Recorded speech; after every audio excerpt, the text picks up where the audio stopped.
Good afternoon. Oh, hold on a second. I don't like that. They're doing something new. They are doing something new. I can't even tell if y'all can hear me. Somebody tell me if you can hear me. They're doing something new on Restream. Come on.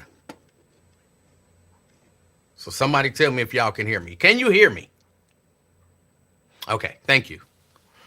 My OSHA says we can hear you. Thank you. Let's see. Let's get to it. Hold on. I don't know that I love this. So I have to move over. Get out the way. I had to figure this new restream thing out. Oh, hold on. Let me take this down. That was my fault. This was my fault. There we go. All right. How's everybody doing? I hope you're doing okay. I hope everything is going good with you. Hold on. I'm gonna have to do this. I didn't like that. I hope everything is going good with you. Everything is going good with me. Um, I've been busy this week. I think I'll probably be busy the rest of this week. We got a new project that we're working on at work, and this is the part of the project where, I do a lot of stuff, where my part ends up taking me longer than 3 o'clock. So I haven't been here, but I hope everything is going good. Um, as you can tell, I got off work, came here, run down here. They doing something different with the restream thing, and trying to figure that out has me a little discombobulated. So forgive me. But let's get to the best part of the show, and then we'll figure the rest of it out. Robert, good afternoon. Good afternoon. David, good afternoon, David. David in the house. Uh, Preston, Preston, good afternoon. Representing Avondale, we got DeWanda in the house. DeWanda, good afternoon. We got my OSHA in the house. Good afternoon, my OSHA. Uh, Tria is here. Good afternoon, Tria, representing Columbia Township. Good afternoon. Brent in the house. Good afternoon, representing Dallas, Texas. Nate in the house. He's representing Toledo. Good afternoon. Um, and I don't work for a white man. We got Maria. Maria in the house. Good afternoon. She's representing North College Hill.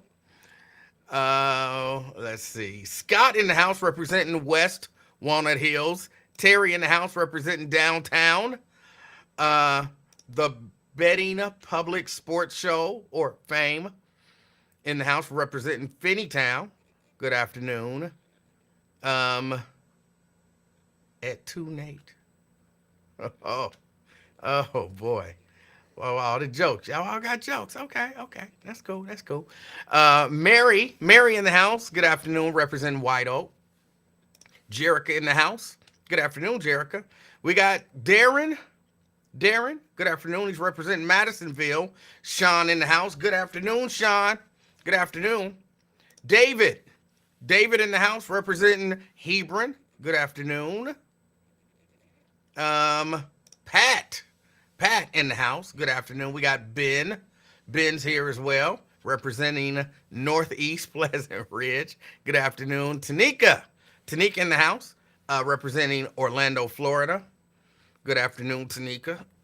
Oh, sorry, stretching a little bit, y'all. My back has been bothering me a little bit. Daryl in the house. Good afternoon, representing Forest Park. Let's see. Oh, y'all just haters. That's okay. Carolyn in the house. Good afternoon. Good afternoon, Carolyn. Kimberly, Bond Hill. Kimberly representing Bond Hill. Good afternoon. We got Lewis Talbert in the house, representing Sharonville. Brenda in the house, representing Mercy Fairfield Hospital. I've been to that hospital. Um, and Stephanie in the house. Stephanie in the house representing Rose Lawn. How's everybody doing? I hope you're doing good. I hope you're doing good. I don't have my normal energy, the energy that I normally have. I haven't had much chance to listen, uh, like consistently. Like I think Monday, I was able to listen and kind of text while stuff was rendering and all that kind of stuff. Uh, but I don't remember what anybody was talking about. All I know is, and there was something that happened because what, Friday, Monday, and Tuesday, I was not here. Any of those days, Friday, Monday, Tuesday, I wasn't here. Um, there was something that happened that I so wanted to talk about on Friday, but then I couldn't make it. Had to play a gig on Friday. And it was interesting. It was fun, but it was interesting. And so that's kind of why I couldn't make it on Friday, because I had to be there at a certain time to do some stuff. It's a whole ordeal. Um, but there was definitely something that I wanted to talk about on Friday, but I can't remember what it was. No, it wasn't the Kroger shooting. I don't know that there's much to say about the Kroger shooting. I don't know that I did talk about it. I think either way, I don't know. There's not much to say about it. There was a little shootout apparently between the police and some person, and a innocent bystander apparently got hit. Person was arrested. I don't know that there's much to say. I saw some of the Kroger employees talking about Kroger Strong. I'm like, really? Kroger Strong? Hell, as far as I'm concerned, I'm a Kroger employee. I've used that self-checkout and I don't even get a discount. I don't get the employee discount. And it's not like, Kroger employees were like in some specific amount of danger as opposed to other citizens. So Kroger Strong? Really? Really? But no, Mayor, I appreciate the attempt. I appreciate the attempt to jog my memory. Um, where's the pride color backdrop? I don't know what that means. I don't know what that means.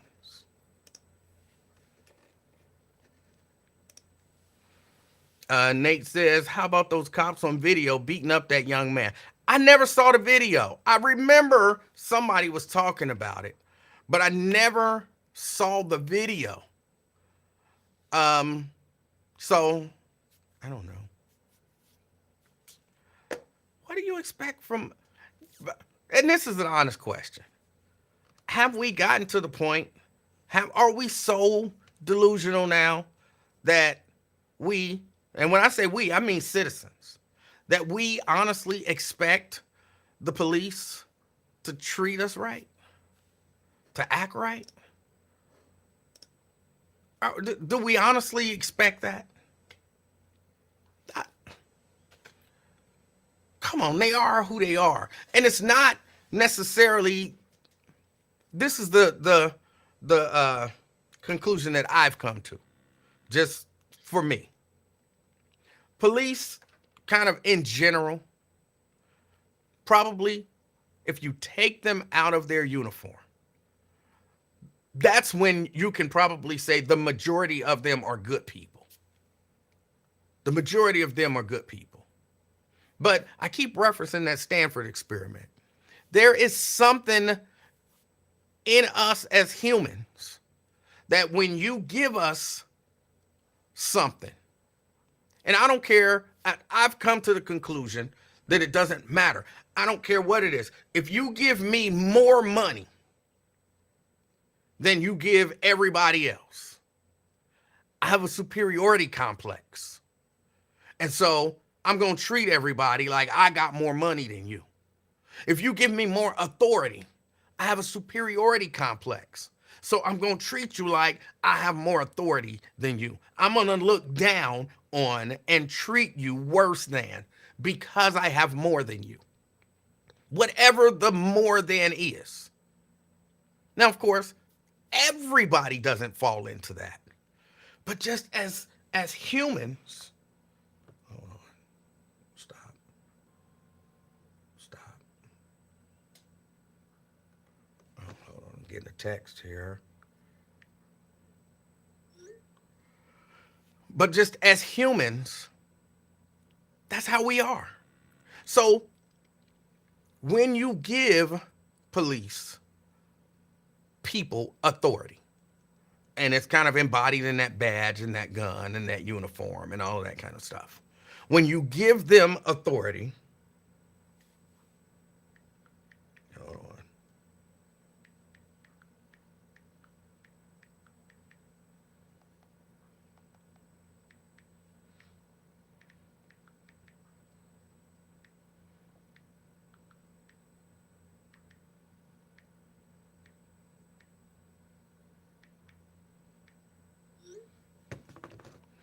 When you, all right, sorry about that. When you give them that authority, there is something about it that is kind of, I don't know if it's intoxicating or I don't know what it is. Cause it's gotta be like it's all over the country. It's not just all over the country, it's all over the world. Again, y'all know I watch First Amendment audit videos, and some of those turn into just police videos, like cop watching and all of that kind of stuff. They turn into all kind of stuff. So I see police interactions all over the world. And either there is something about people who get into policing that's a problem, or there's something about just the nature of policing that's a problem. Because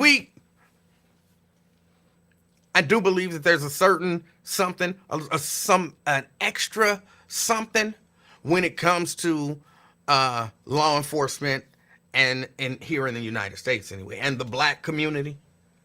But it's not just the black community. Law enforcement, they're like, and I'm trying to be careful with the words that I use, not just because I don't want to overgeneralize. I'm trying to not overgeneralize. But there is segments of law enforcement, you can see that same personality. I know some of it is trained into them. They tell them this is the way you're supposed to act. This is the way you're supposed to talk to people. If you don't holler, scream, and cuss at them, they won't listen to you. If they're not completely subservient to you, then you have to exert authority and all of that kind of stuff. I know that all of that stuff happens. I know that all of that stuff happens. But there is something about that. White people get it just like black people get it.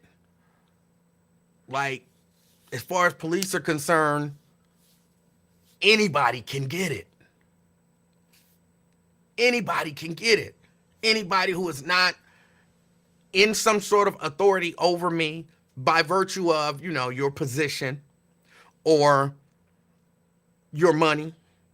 If they feel like you have the ability to influence them, their job or whatever, they'll respect you. They'll treat you with respect most times. But if you're just a normal person, you can get it. You can get it. And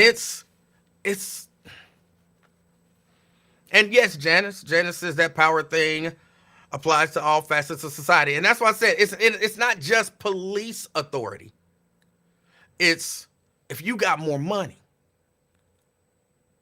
more people with more money,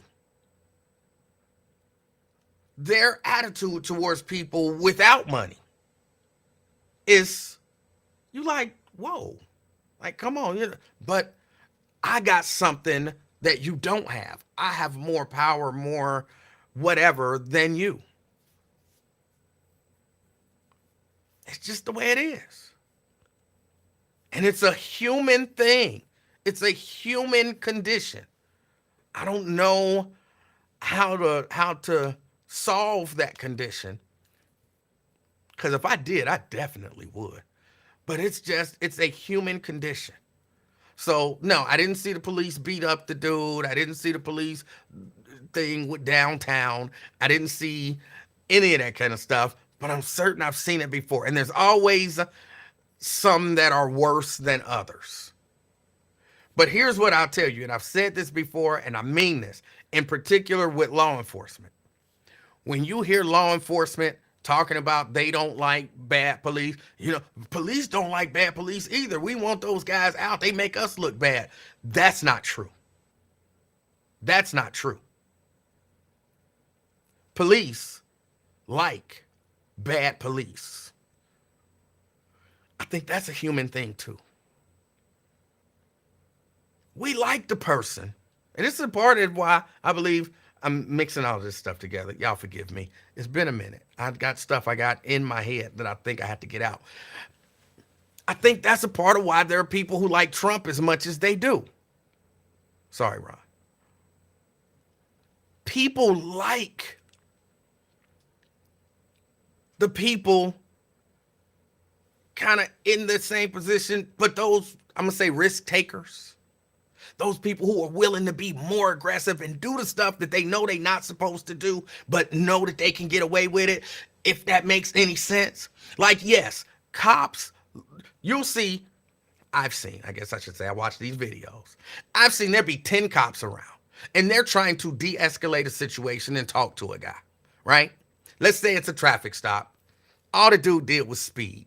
He's in the car, but he don't want to get out the car. They don't really need him to get out the car for any real reason, but they want him to get out of the car. And there'll be 10 cops. Situation is kind of level. I mean, it's slightly elevated, but it's kind of level. And they're like, come on, man, get out the car. You're going to get in trouble, you know what I'm saying? Like, look, I don't have a problem. I'll explain to you what the law says on this. You have to get out of the car. We're going to have to remove you from the car. We don't want to remove you from the car. We're going to have to this. And there'll be 10 cops standing around explaining to him. And then that one cop comes up. I'm not explaining anything. Get out the effing car. I'll break this window. And he comes, break the window, get him out. And then they all do it. And they love that guy. They love that guy. They could be like, no, hold on. Let's just give him a fictitious name just for the sake of the conversation. Hold on, Orlando. Hold on. We don't have to do all of that. He's not a threat to us. We don't necessarily need to be a threat to him right now. There's no reason to escalate this. We don't have to escalate this. But they're not going to do that. They like Orlando. They like Orlando.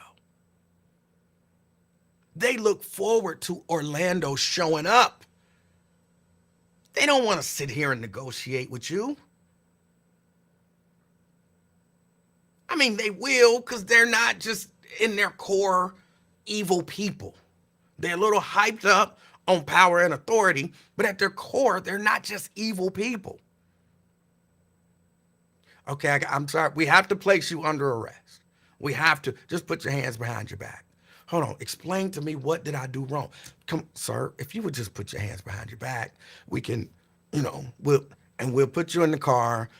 We'll take you, we'll process you, we'll let you go. I don't understand what I did wrong. Well, the law says this and this and this and this, but I don't think I did that. And they will try to explain over and over and over to you.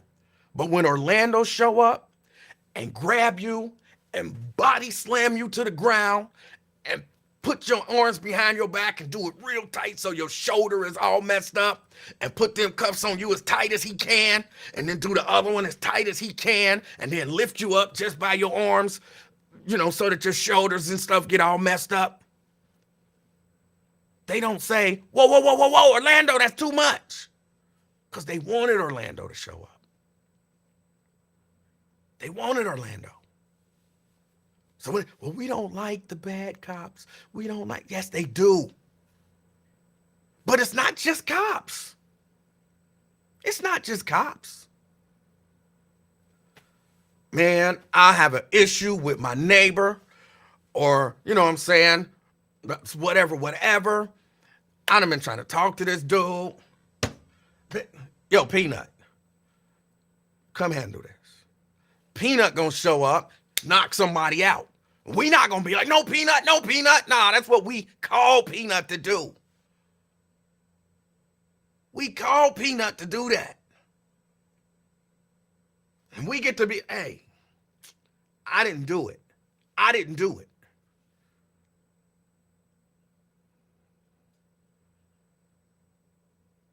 Well, I don't like violent people. And I don't like violent people. I don't believe in violence. But you'll call Peanut. You know what Peanut gonna do when Peanut show up. It's not just a police thing. It's a human thing. Oh, he got money. Oh, he got money. He uses his money and his authority to do stuff. That's why they like Trump. Everybody else has to conduct themselves with a certain level of decorum and decency. But they like that guy who just shows up and says, shut the F up. If he don't shut the F up, somebody punch him in the mouth and drag him out of here.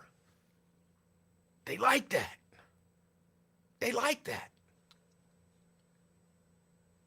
It's not just, it's a human condition. I don't know why.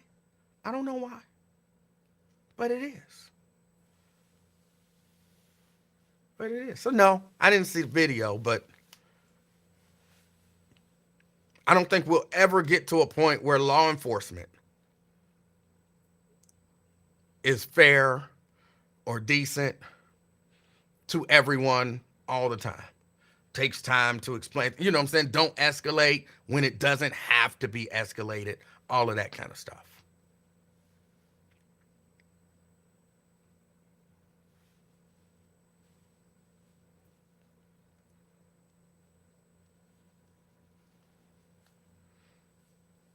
And I'm telling you, for real, I've talked to law enforcement. And I've heard law enforcement, like legit law enforcement. Oh, you talking about Big O? Oh, I love Big O. When Big O show up, I love it when Big O show up. Legit, I've heard at least 3 officers, 2 males, 1 female, say the same thing. They know Big O. They know what Big O gonna do when he show up. And they love it when he shows up. So if y'all ever thinking, you know, oh, law enforcement, they're one of these days they're gonna come around and then no, it's not gonna happen. It's not gonna happen. All right, let me get this out of my mind because this is in my mind, but this I had to get out of my mind because I think this is sort of important. Randall Wyatt. If you don't know who Randall Wyatt is, he does a show called Wyatt Live. It's a good show. You should watch it. But there are some people who watch his show who send me messages, like in my messages, in Facebook and stuff like that. I want to be clear about this. I like Wyatt. I don't agree with everything that he says, but I like Wyatt. You're not going to get me to dog Wyatt out. I'm not going to do it. Again, I can just, and I'm saying this because it's been happening for whatever reason lately. There's been people, and I don't know if it's if people are doing it on Wyatt's side or not. But there's been people who've been sending me messages. I'm talking Facebook messages in my inbox trying to get me to be against Randall Wyatt. He said so-and-so, and you know he was talking about you. He said so-and-so, and you know he was talking about you. I don't know why I'm using that voice, because it's just messages, so I can't hear them. But in my mind, that's the voice that they use. I want to be clear about this. I want to be extra clear about this. I don't have no problem with Wyatt. I told Wyatt a long time ago, and I'm saying this to people so y'all know, so y'all can stop trying. I told Wyatt this a long time ago, and I meant it, because this is who I am. For real, this is who I am. I thought you was not on Messenger. I'm not on Messenger, but I can still get messages on Facebook. I just have to go to Facebook on the computer and pull up my messages. I don't have the Messenger app. Come on, Jack. I thought you was sort of intelligent. I told Wyatt this. I mean this. This is how I am with him, with everybody. I got a problem with you. If Wyatt said something about me on his show and I had a problem with it, I would pick up my phone and I would call Wyatt and I would say, hey, let's rap a taste, bro. You said so-and-so. And I felt like you was directing that at me, man. Like, are we beefing? What's up? And chances are he would explain what he said.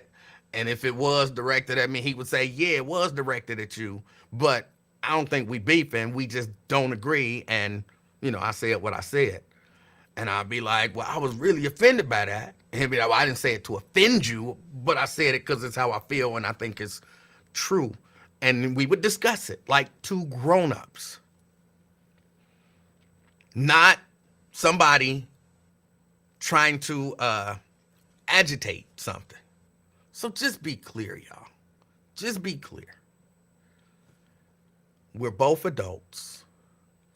And y'all not gonna get us fighting. And this ain't even people trying to get like a internet beef started, because y'all know I'm all for that.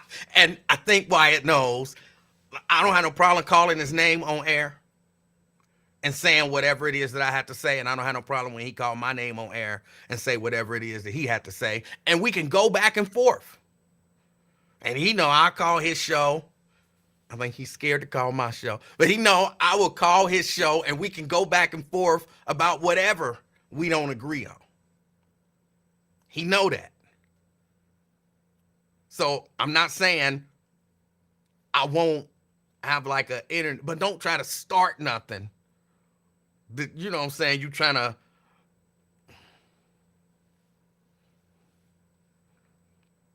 And you ain't even like my real friend. Like, come on. Come on. I'm supposed to be that. Like, even if I was the type to get in, Wyatt says so-and-so, I know he's such a this and this and that, right? Even if I was that type, I wouldn't do it with you. I don't know you. I've never honestly, physically met you. I don't trust you enough to be dirty behind somebody's back with you. You know what I'm saying? I don't trust you enough. Not that I would, but if I was going to, it would be with somebody that I actually know. Stop that, y'all. He a black man, I'm a black man. We can disagree.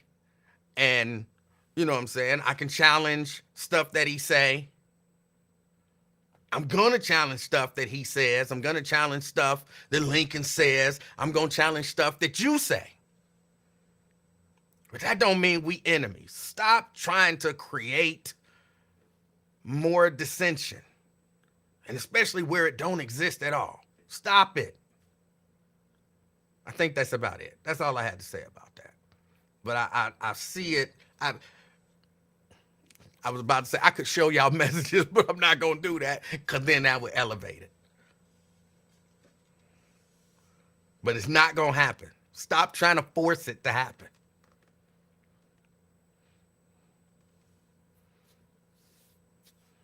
You know, when he say people is clowns, he talking about you. He might be. He might be. But if he feel real strong about it, he know me enough to call me and say, bro, we can't function like that anymore because, I think what you do is clowning. And I would, honestly, I would just be like, I understand, I get it. So that's enough of that. That's what that is. I don't know, for whatever reason, it picked up in the past couple weeks. And I feel like I had to say it. Well, Wyatt is all right with me. I don't agree with that dude all the time. But Wyatt is all right with me. While I'm talking about Wyatt, let me talk about this $11 billion. Let me talk about this $11 billion that the black church brings in every year. That's a made-up number. It's a made-up number. Nobody knows the actual number, okay? And I also, let me talk about receipts. Let me talk about receipts. You know what a receipt is? A receipt is proof of something. A receipt is proof of something. Right? A receipt ain't just simplest form of a receipt. I go to Walmart. I buy me some raisin cream pies. Got a problem with the raisin cream pies for whatever reason. I take them back to Walmart. Say, I want to return these. They say, where's your receipt? My receipt can't be my brother who say he sure did buy some pies. That's not a receipt. That's somebody who just going along with me. That's not a receipt. How does he has no authority to discuss whether or not you bought raisin cream pies. Like, where's the actual receipt? Where's the proof? Somebody who says what you said does not a receipt make. A receipt is proof. I said this 6 months ago. I got the receipt. Here is my show from 6 months ago. Bam, bam, bam, bam. There's a receipt. You said it 6 months ago. That's a receipt.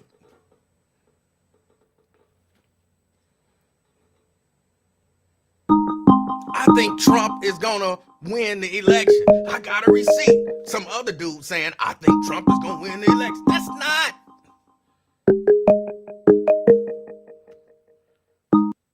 a receipt. Key. Hey, what's going on, Emanuel? How are you today? I'm doing all right. How are you? Sensational. I don't know what that means. You ever heard that song by Chris Brown? No. Okay, well, he starts singing. It's called Sensational. Oh. And he be singing it. It's stuck in my head, so. Okay. Yeah, it was lost on me, but I'm glad that you feel sensational. Okay, yeah, I like your background. The purple, was it like a fusion of purple, Now, blue? I don't know. It's a Restream is doing some new thing, and it Hey, won't Carol, allow. I can't make that black like it's been. I got to figure it out. Oh, okay, well, it look nice. All It right. look nice. Hey, my Ocean, they wouldn't let you return those raisin cream pies because you took the raisins out and tried to return them back. That's why they ain't. That's why they ain't take them. No, in my Goofy. example, I didn't even Can't answer open the them process. yet. I'm just trying to return them, and I'm telling them I got a receipt. And when they ask me where's the receipt, little baby say he bought them here. That they not using that as a receipt. Show me some actual proof. Nah, they ain't take them back because they say, man, I don't nobody eat these. Say you done had these at home somewhere in the attic. I went to Walmart because I can't find the raisin cream pies anywhere else. Kroger don't stock them anymore. They don't have them at Meijer, but Walmart was still stocking them. And when I stopped in, Hey technically Trill. last night Hey on my way Preston. home from work, they was all sold out. So somebody eating them. They probably throwing them to the I don't know. But that's how it be sometimes when you know you like something, you be buying it, and then all of a sudden they just stop selling it for no reason. You Yes. be like, wait a minute, what happened? Let me tell Cause you, Key, I am still upset about, was it Hostess that sold that banana cream pie or whatever it was? I am oh, still, okay, that was years ago. It was yeah. absolutely delicious. And they Hey, Riley. stopped selling it, and I'm still upset about that. Hey, Kimberly. I know. Look, getting on the snacks now. I'm on your bandwagon. I don't know if you remember, Quaker Oak used to have a soft, honey nut cookie. You know, like the honey nut I bread. do remember that. Yeah, You remember the honey nut I cookie? do.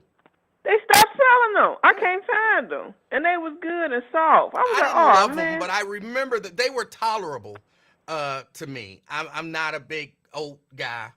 Could you put But raisins they and were stuff in them? tolerable to me. But so I do remember them. Hey Scott, could you put raisins in them and then take them out? What? That's why. And then what else? There was one more. I don't like oatmeal cream pies, but Little Debbie's came out with they had peanut butter and jelly in the middle of an oatmeal cream pie, and those were good. And they stopped selling them and then started making just plain old peanut butter ones. Well, that sounds terrible to me. But okay. But no, it was good. It was good. It was peanut butter and jelly, and then the oatmeal pie. It wasn't the cream in there too. Just peanut butter and jelly, and then the oatmeal cookie. Yeah, that don't sound good. Well, raisins don't sound good That's why I in the take the Little raisins Debbie. off. And then take them off. You still got raisin juice on there. Hey, Tonika. So that don't count. You still got raisin juice in there. But yeah, man, I was just kind of say, hey, 'cause you went on for a few days. I'm like, where man you at now? You can't make the excuse you had to go get the grandbaby, or did you leave and go get her and forget she wasn't here? No, grandbaby. I know. I've been working. I've had to. We're working on a project. I think the project will be done at the end of this week, but I'm not 100% sure. I hope it's done by the end of this week. Oh, okay. Alrighty, well, yeah, I ain't wanna, like I said, just call and say, hey, support, mess with the chat a little bit, make them laugh real quick, and mess with you, the usual. All right, Kia. Alrighty, I man, appreciate your call. all right, you enjoy the rest of your day. You got any plans this weekend? No, but something always comes up. Exactly. Alrighty, well, you take care. I'll talk to you later. All right. And I still want my shirt, my Adidas. What do I call it? The Adidas Adidas. Jordan. Yeah. We'll have to discuss that. Yeah, we'll discuss that. We'll discuss that offline. Yes. All right, Alrighty, Kia. man. You have a good one. All right, you too. All right. All right. But yeah. I I keep telling y'all my biggest thing though is I want us, not again, when I say us, I mean all of us, to just start. I think the art of thinking is getting lost. Now we just believe stuff because somebody said it. We just believe stuff. I was on a chat room. Chat room. Those don't exist anymore. I was watching a thing online, and I was in the chat, and somebody said Donald Trump can't vote now that he's a convicted felon in Florida. It wasn't a question. It was a statement. And then everybody in the chat just accepted without questioning whether or not it was true. Can he vote? Now, I remember when he got convicted, I had the same question. Like, wait a minute, he live in Florida. Does that mean he can't vote now that he's a convicted felon? And because I had the question, I kind of looked it up. Found out that, yes, he can vote because of the way Florida's law is set up. The simple thing, the simplified for me anyway, is they they honor the state where the conviction took place. So in New York, convicted felons can still vote. So because he was convicted in New York, even though he lives in Florida, Florida honors New York's rule on convicted felons. Let's say it was Delaware. I'm going to say Delaware.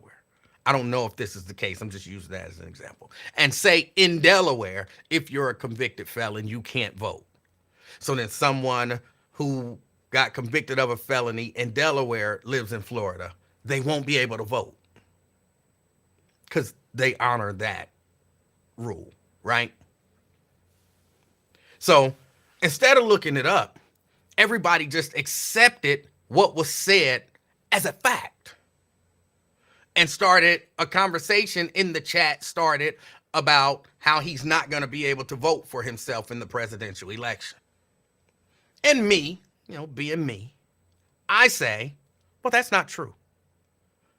He will be able to vote. And next thing you know, I'm all kind of, negative this and don't know nothing that and always trying to be controversial this and always. And I'm like,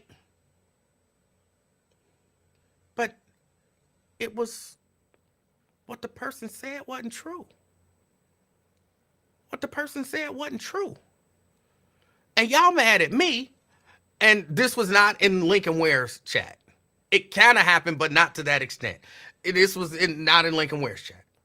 And I'm like, y'all all mad at me because I went against what y'all believe, but y'all only believe it because somebody said it. I believe a good, healthy dose of skepticism has to exist. That's actually a part of what we used to look to the media to handle. The way the media, in my mind, the way the media is supposed to work, in particular when you go talking about politics, but really about everything. The way the media is supposed to work, the mayor is supposed to come on, and the mayor is supposed to say, I don't know, we got a $11 million deficit. And people are then supposed to question him about that. He's not supposed to just be able to come on and say it and say, oh, but we gonna fix it. And everybody be like, okay, well, he said he got a deficit and it's gonna be fixed. So let's move on. No, how did we get an $11 million deficit? And how are we gonna fix it? Are you certain that that's gonna work? Is there waste anywhere else? Is it, you know what I'm saying? That is supposed to be the way things are supposed to go in the media.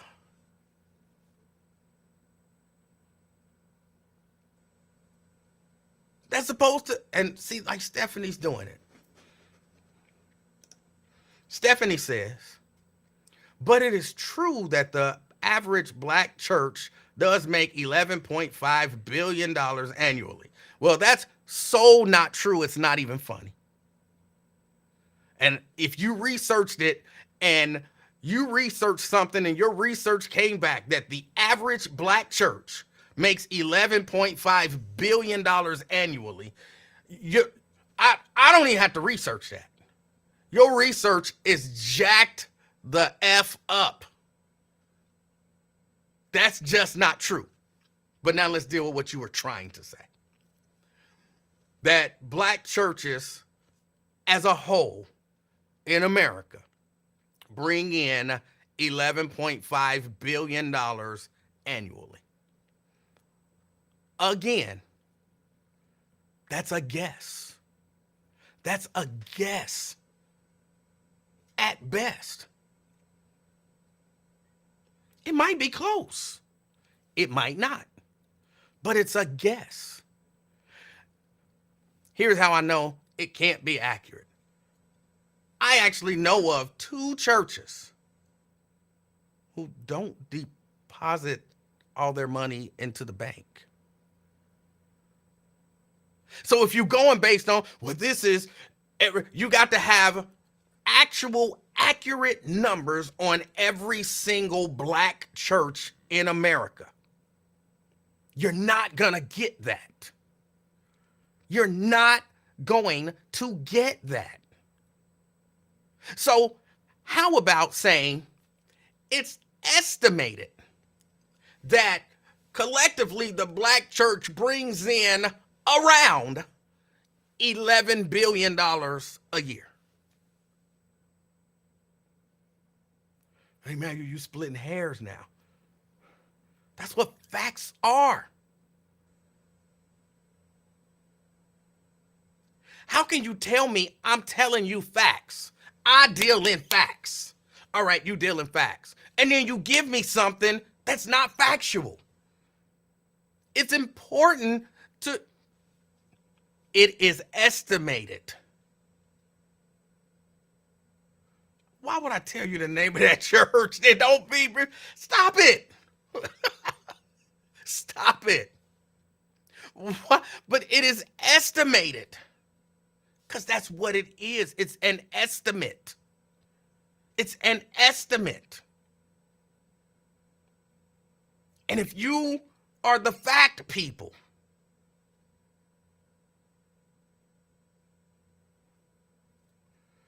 Stephanie says that she said the average black church, not all black churches. Stephanie, see, this is the stuff that I'm talking about. This is the stuff that I'm talking about. All you have to do, a little bit of thinking here will solve this problem. It's like when we were talking about whether or not you would be able to fly. And y'all was saying, if you don't get the new driver's license, you ain't gonna be able to fly. Ain't nobody gonna be able to fly who don't get the new driver's license, right? But what about your passport? Well, I wasn't thinking about a passport. Right, you wasn't thinking. I think the same thing is happening here. Somehow thinking has turned into something bad, something negative. Wanting accurate information is bad and it's negative. You think, Stephanie, you honestly believe that the average black church in America brings in $11.5 billion a year? The average black church. And y'all see what happens here? I was trying to say, like, okay, I know what you meant, but this is what you said, and trying to go with what you meant. But did I get corrected? No, that's not what I meant. Basically, I said what I said. Because there's people not, all you have to do is a little bit of thing and just think about that. The average, that it's on the screen.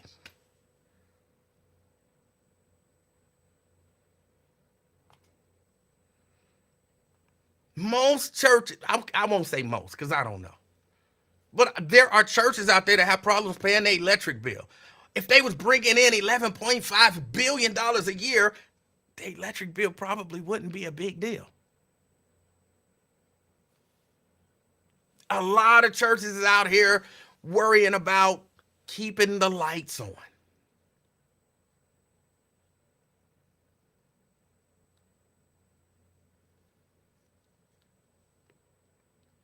The average church is not bringing in $11.5 billion a year. Stop! And y'all don't understand. This is the kind of stuff that drives me crazy. And look, don't get me wrong. I don't know why. I don't know why. I want to be clear about this. I'm not claiming to be super smart because I'm not. I'm not claiming to be super accurate all the time because I'm not. I don't know everything. I just ask questions. I think I ask the questions that we should all ask.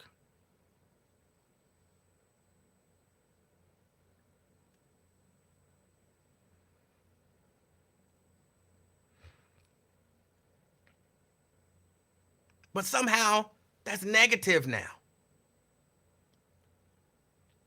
What the heck? Let's just start making up numbers, making up statistics, making up facts. What's the difference between a fact and something that I made up? Everybody believes the fact, and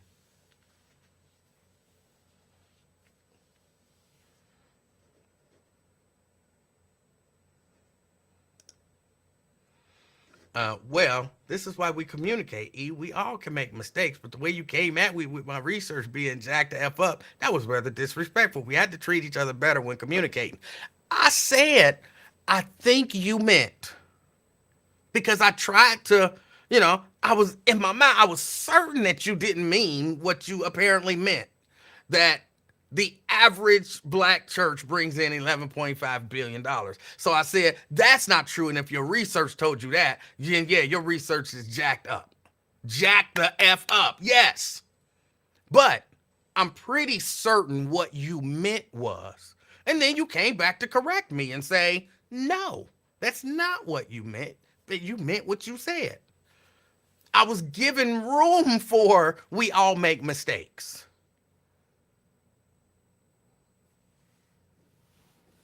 That's what I was doing. But because some guy in a video said, because Google said, Google gets stuff wrong. Especially stuff that they couldn't possibly have all of the accurate information. Why is that important? Okay. Here's why it could be important. This is why it could be important. I have a little local business, and I tell you, I have $11,000 to spend. I don't know, on marketing. Or, really just for the whole business to run for, this quarter, I have $11,000 to spend. Got to buy all my supplies, all my materials, do all my marketing, pay all my employees. I have $11,000 to spend this quarter.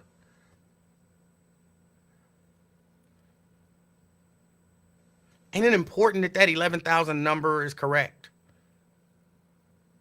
Because if that 11,000 number ends up being 8,000, I could be jacked up, right? I'm spending 11, but I only got 8. It's kind of important to know the number and how to know. I'm trying to devise a plan to handle and take care of my business for this quarter. And I budgeted 11,000. I'm only using 11 because that's the number that's used. 11,000, but I only got 8.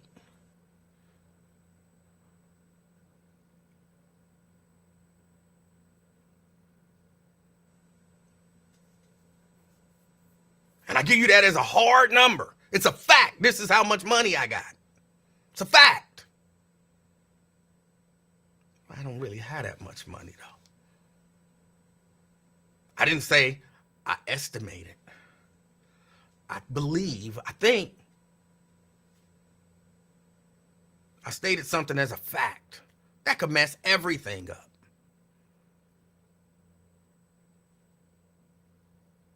All these little qualifiers are important. At least to me they are. To me they are. But it's a bad thing to want accurate, factual information.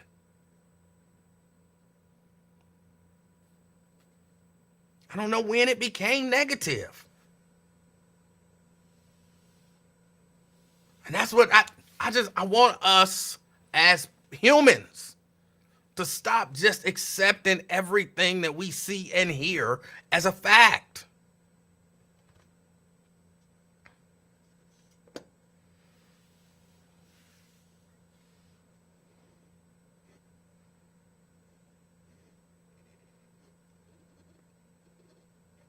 I'm crazy, right? That's crazy, ain't it?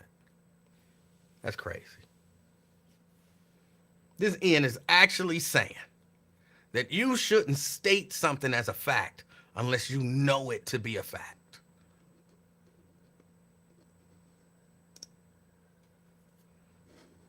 The bank records would clear this right up. Mega churches do numbers, meaning they bring in a lot of money. We're not talking small, struggling churches, but I'd like to know the real numbers.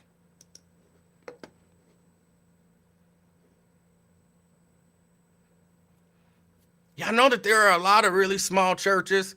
It's not necessarily the most responsible thing, but they don't even have a bank account.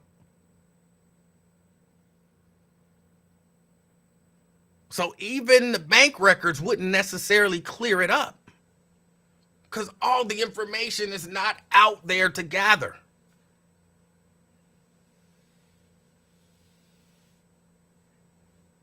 Well, somebody said it on the video, so it's got to be true, right? It's not the way it works.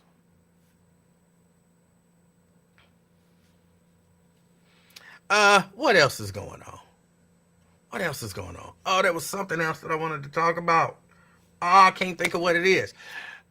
Hold on. I got a question. This has nothing to do with any of that other stuff. I'm totally pivoting, whole new subject. That girl, what's the girl name who wouldn't date the bus driver unless he owned the bus company? What is that woman? What is her name? Oh, Daryl says Adrian Broner. I didn't see what Adrian Broner did and or said. Clue me in. But what's the lady who won't date the bus driver unless he owned the bus company? What is her name? I can't think of her name. There's a story about her. I know it when I see it.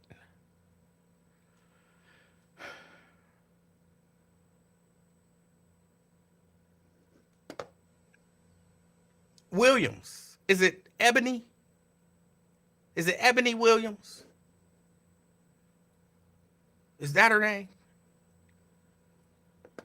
Ebony Williams, thank you. She's pregnant, y'all. This ain't new. It's new to me because I don't follow her. Because I think she has a right to her standard, but I think it's a ridiculous, dismissive standard. But she's got a right to it. But she's pregnant now, like 8 months pregnant through in vitro fertilization. And I want to know, in your opinion, am I wrong for kind of judging her? Because to me, when you say stuff like, when you eliminate a whole, like gigantic swath of people, but you still in your mind, you want a relationship, you want a family, you want all of that kind of stuff. When you eliminate like a whole gigantic swath of people, it's going to be more difficult. And I am a believer that a mom and a dad being in the child's life makes a difference. And I think, she's what was her quote? Hold on, let me see if I can find her quote.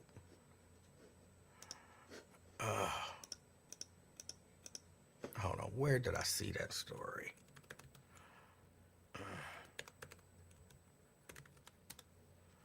Was it here?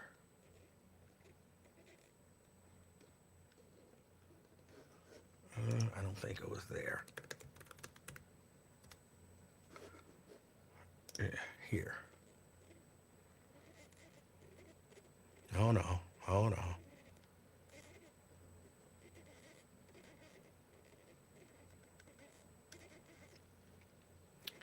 She realized she could redefine what family meant, and that she didn't have to be confined to the traditional ideals of motherhood. She says, I really freed myself of the rigidness of what legacy, love, and family could look like.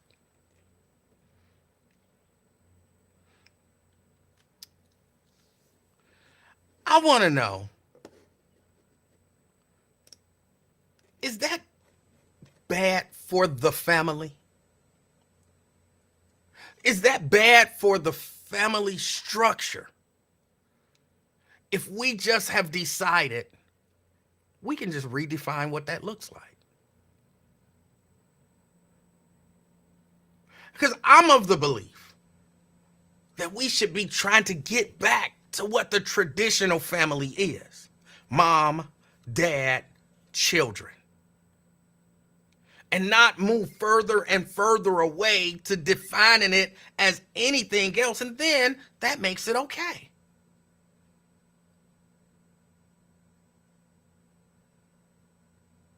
And it's not like I'm not against in vitro fertilization.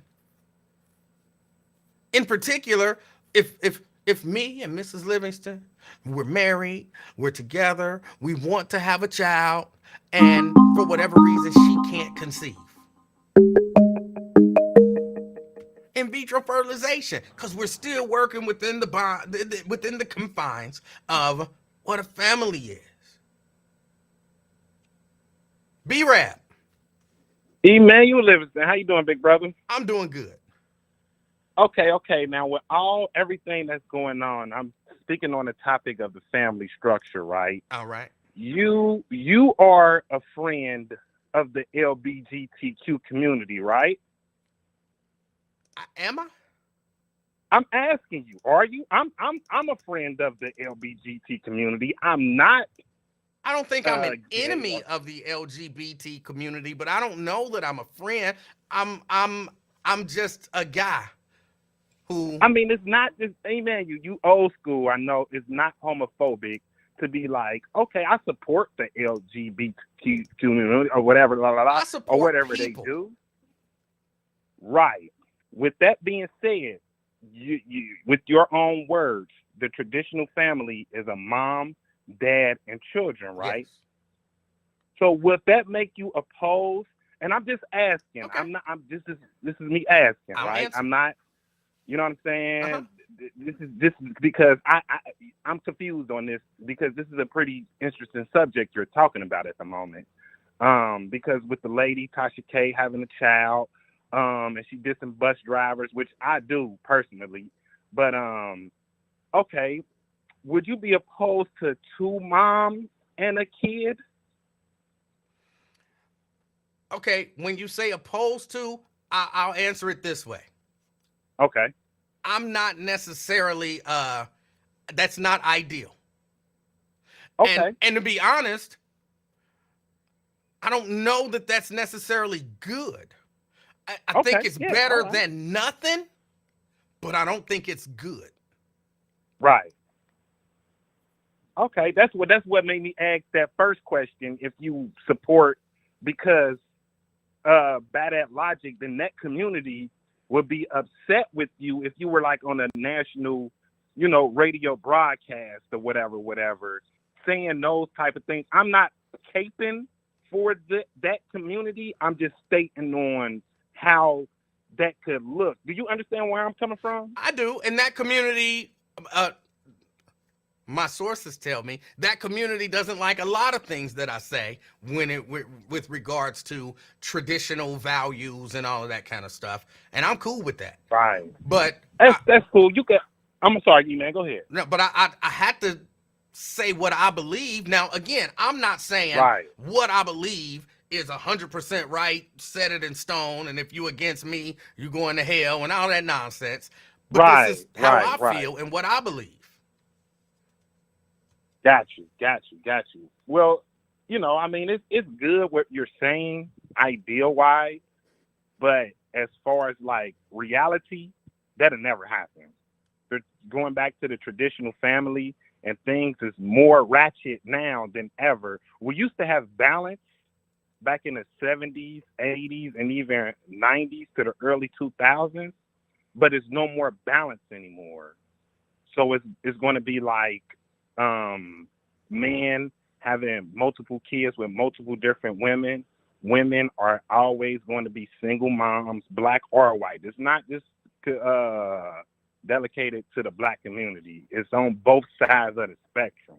It would be nice to see the traditional family, but I don't think it could ever go back or ever be like that. Like, you know what I'm saying? And look, I It's understand that to some degree, but here it's just like willful. Like in my opinion, her selfishness is what created the situation where then she had to do away with what she's calling the rigidness of, but she had to do away with what I'm calling common sense because she's so selfish that and I'm going to say even judgmental, although I'm being judgmental at the time, at this very moment. But she's so selfish and judgmental that she can't see past somebody's employment. So she bends and twists her views and values to fit with that selfish, judgmental part of her. So that's, yeah, no, to me, I that's agree. different. To me, it's a little Mhm. different than, B-Rap, you know what I'm saying? You was 17, 20, whatever. You had a baby, it didn't work out. And you know what I'm saying? Next thing you know, you got another baby, it didn't work out. You got another baby, it didn't work. Like you weren't specifically, hopefully, setting out to create all of these, quote, non-traditional families. No, sometimes it's specifically done because when two people lay down and they know what's going to be the outcome of that situation, then 9 times out of 10, a lot of people who lay down with each other ain't subconscious enough to know that they're not going to have a baby if push comes to shove. Like, so I can't even give people that pass of what you just said. Well, again, I think there's a difference between, and I'm not saying it's a major difference, but there's a difference between being irresponsible and willfully doing it. Right, and that's blurred. Like being irresponsible and willfully doing, that's a blurred line between them two. Now her situation, well, how old is she? She's like 48 or something, right? I don't remember how old she is. She's an older lady. I know she's in her mid to late 40s. Okay. For the sake of argument, we'll accept that. We accept that. Okay. And her being that age and her trying to find the guy between the mid to late 40s that's making 250,000 or better, which that what she wants, is slim to none of her finding a husband or a father who's going to. Sorry about that. That's my neighbor yelling at me. I'm on the phone, Mr. Mike, and who's going to find a husband and or a boyfriend who's going to meet her needs to have a child at that age. You get what I'm saying? So she has to do what she has to do. Now, is that being selfish? Probably not, because people want kids. You think so? 100%. I don't think it's selfish. I'm not caping forward. I just don't agree with you that that's selfish. How is it not selfish? Who's she thinking about right now? She's thinking about her legacy. Thinking about her. That's what she's thinking about. Her. That's it. That's selfish.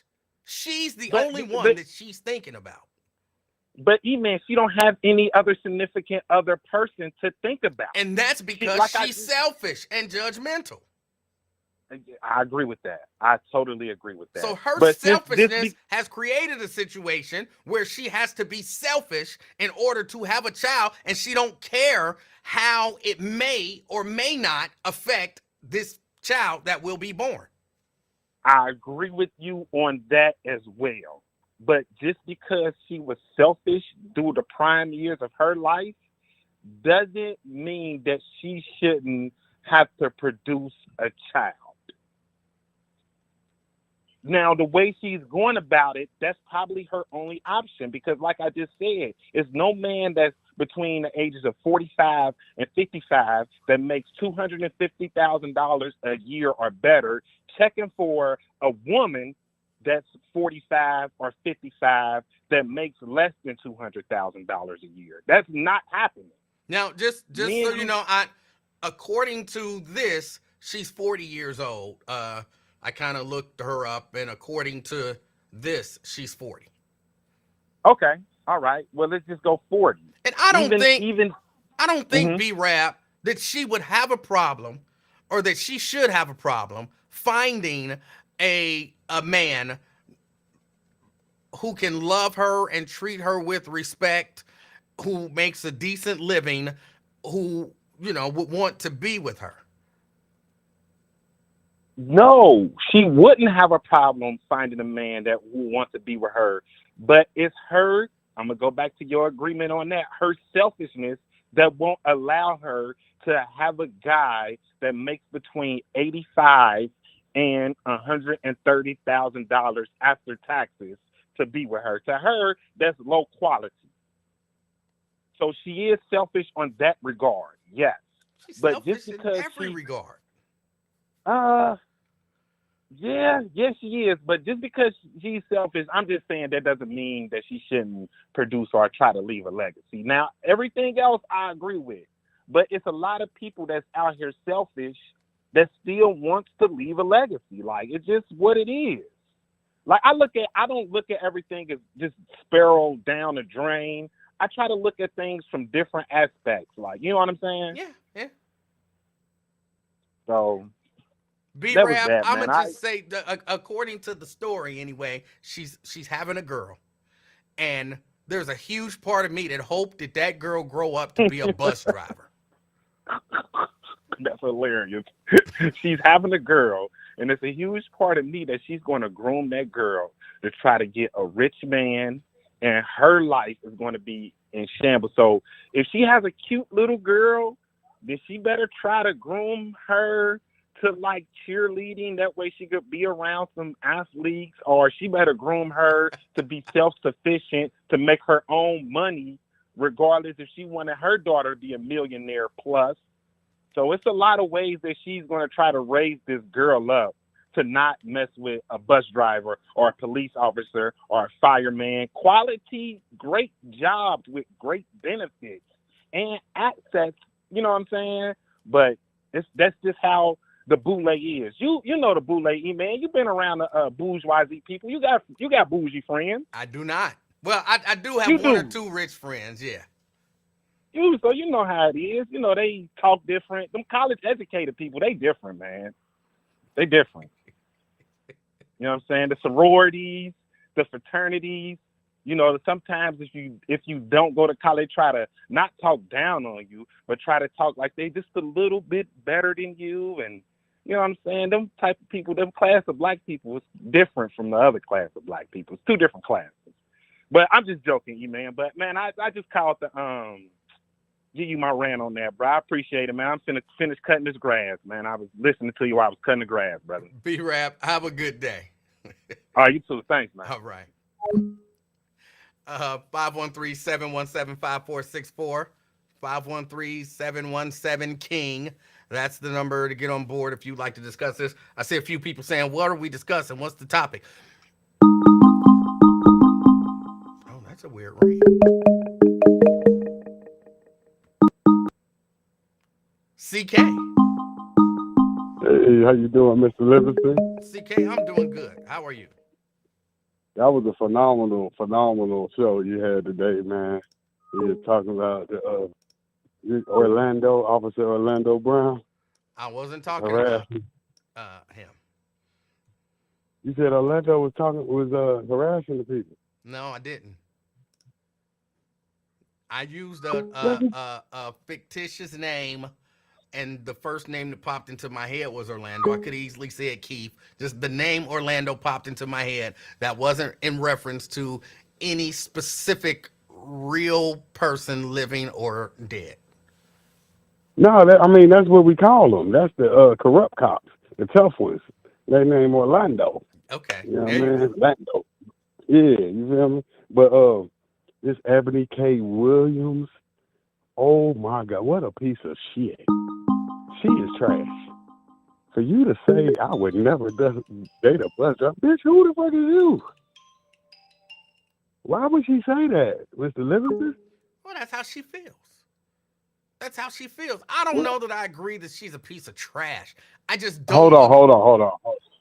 But hold on now. For you to say that, you are you a dirt because you talk about who you wouldn't date. Bitch, who would you date? Would you date Leonardo DiCaprio? I know you're gonna say yes, because bitch, he won't date you. He ain't dating you. So what is this problem you got with bus drivers?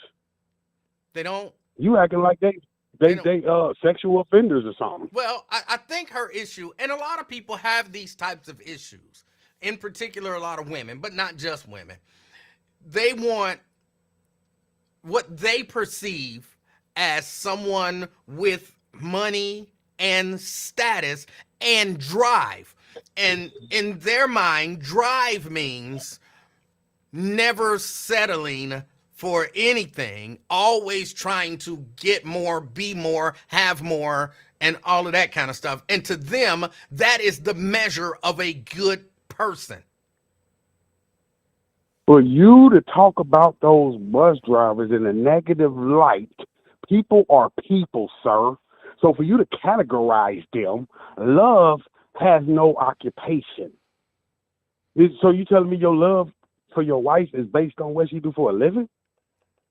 I'm That sure makes that no there are, freaking sense. I could imagine that there are some people who, yes, their love for their spouse is based on what they do for a living. And they don't see anything wrong with that. And you could probably get 10 people, 10 women on this chat right now to admit that there is nothing that they believe there is nothing wrong with that, because that's kind of how we talk about people and how we categorize people based on how much money they make, based on what their job is, what they own, all of that kind of stuff. We judge the humanity of a person based on those things. And you being in this situation more than once in your life, sir, you know love is pain. I don't know how much she loved me until we went through something. How the fuck I know how much she loved me? I just hit the lottery. I don't know. What? Of course, everybody. Hold on. Love is pain. No. We got to go through something. Hold on now. All right, Joe Burrow meet a chick today. Okay. He don't know where she coming from. But if he met her in junior high, she was there before all the glitz and glamour. She seen who it really is. Huh? The girl that was there in the penitentiary when you ain't had nothing, sending money on your books. Huh? Then you get out. You did your 12 years. She's still there for y'all get married. Y'all live happily. Y'all got money. But yes, I wasn't nothing when she brought me up. That's what the love is. The love is the pain. Again, I understand why you would say that, but I don't necessarily agree that that's what it takes. So what about a couple who gets together, they live a nice, happy life, and they don't really come up on no hard times? So then can't neither one of them know that the other one loved the other because they haven't been through pain? You're human, ain't you? You gonna go. This is a part of life. You gonna go through ups and downs. That's why they say for better or for worse. Well, You hold on. meeting me. Wait, let me clarify something. I wholeheartedly reject that argument. All right? I know Okay. people honestly believe that that a marriage has to, have these terrible rocky spots, but I don't think that that's necessarily true.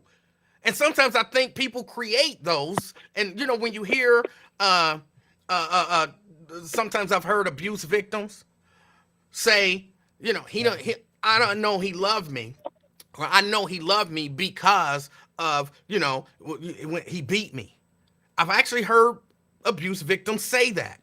Somewhere, maybe they've been taught that that's what love is. But CK, I'm telling you, two people can be married, be together, Yes. in a relationship for decades, and not go through all these horrible times that people talk about.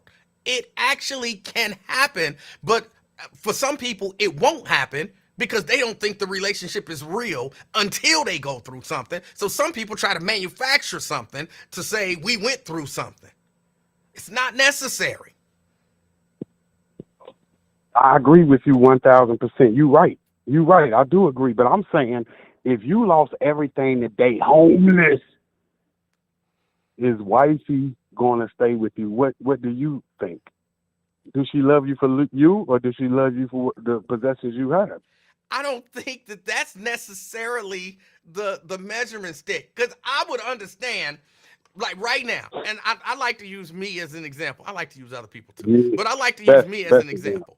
Right now, if I messed up the money so bad that me and Mrs. Livingston was homeless, I would understand if she was like, yeah, no, I can't. I'm not living on the street with you. I'm sorry. But then, I can't yeah. do it. But what about when she say the opposite? I'm gonna be with you there through thick and thin. N-word, I ain't going nowhere. I told you. Then what you gonna think? It's gonna switch up your whole brain. No, because I'm gonna be like, I don't even want you out here on the street. Why don't you go live with your mama and, you know what I'm saying, let me try to figure this out. But I don't want you out here on the street with me homeless. Yeah, she not leaving you then.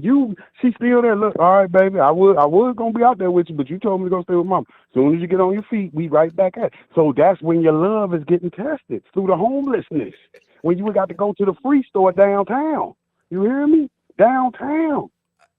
You trying to sell phones at Tina's. This is real life. You don't know, like Kobe found out, damn, this woman really loved me.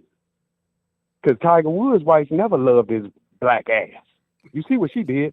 You know. How you know that? He cheated on her. I And don't mean Kobe that wife she did didn't too. love him. He cheated, so she had a right to leave. She did love him, but he cheated, and he messed that up. And now I got to go. Kobe cheated too. His wife really loved him. Tiger wife was using him for the billions of dollars. She was looking for she just was looking for oh, I got him. You know, Kobe Bryant's wife say, oh no, forget the money. I want somebody to love me for more. Again, I'm gonna have to disagree. I think if anybody was more honorable, it was Tiger's wife. Kobe's wife stayed with a dude that raped somebody. Who stays with a dude that raped somebody? Listen, sir, she know he did too much acting. He just forgot to pay at the massage therapist. He got a happy ending. I ain't no cavity search. No, he forgot to pay. He said that what he said leads me to believe with no doubt that he raped that girl. So as far as I'm concerned, he's a rapist. Damn, Kobe Bryant, you think that's who you think he was that for real when he was here? He said, I don't remember the exact quote, but I could see how she could think that I raped her. Mm-hmm. Yep. I see what you're saying. You're right. I've been with a woman or two, and if somebody come out talking about he raped me, I'm not gonna be like, oh, okay, I can see how she thought that. I could see how she thought she was being raped. No, there's no doubt you wasn't being raped. None. So any guy that can see how she thought she was being raped, you know why? Because you was raping her. That's why ever since 2005, I've been passing on the happy endings. I've been, no, you want a happy ending? You want a happy ending, sir? No, ma'am, I'm good, baby. Y'all ain't about to Kobe Bryant me. I mean, have me up here jammed up. I'm cool. I happy end myself at the house, you hear me? I ain't about to get caught up with that. You see, they got his ass good. But they got my boy Robert Kraft like that, too, from the New England Patriots. The owner. Okay. Yeah, he got caught up with a happy ending. They got Kobe on, just so you know.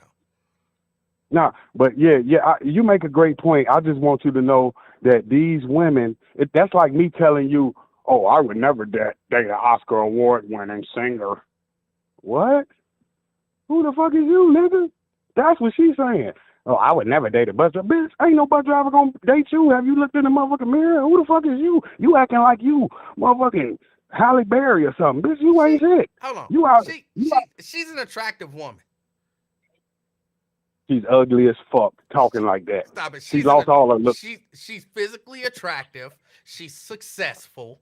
I don't have a problem with her saying that is her standard. You can want whatever you want. But again, when you get rid of a whole gigantic swath of humanity, then you find yourself in a position where you 40 years old talking about I want to have a baby, and I had to rethink my rigid beliefs in terms of what a family is. Because yeah, your standard created the situation that you're in now. Have you ever met a bus driver? Yeah. These are beautiful women. You hear me? So, you know, I'm a man, but I'm pretty sure to the women, they probably see attractive bus drivers, men bus drivers. But I'm saying, why are you going to shit on that profession out of all? I'm like, I don't give a damn if you work at McDonald's or Church of Chicken like me. What difference do it make? These are people. If you have a good heart, I'm attracted to your soul, you know, the kindness, the integrity, the honor. You could be a piece of shit. Oscar Award winner. So she won't Diddy. See, that's how you know she a piece of shit. Cause look, she just said I wouldn't date a bus driver, but I bet you'll date the CEO of Bad Boy. Why you would date him? Cause you a piece of shit. You marrying for money. That's what pieces of shit do. Yeah. All right. Now look what Now you see what Cassie got. Look what Cassie got. P Diddy, CEO, right? She wouldn't date a bus driver, huh? Now look what you got. So hold on. No, I'm saying. Okay, you saying bus driver's too low. So let's go to the top of the Harvey Weinstein. He makes movies for a living. You want to marry a rapist? Oh, let's go to Kobe.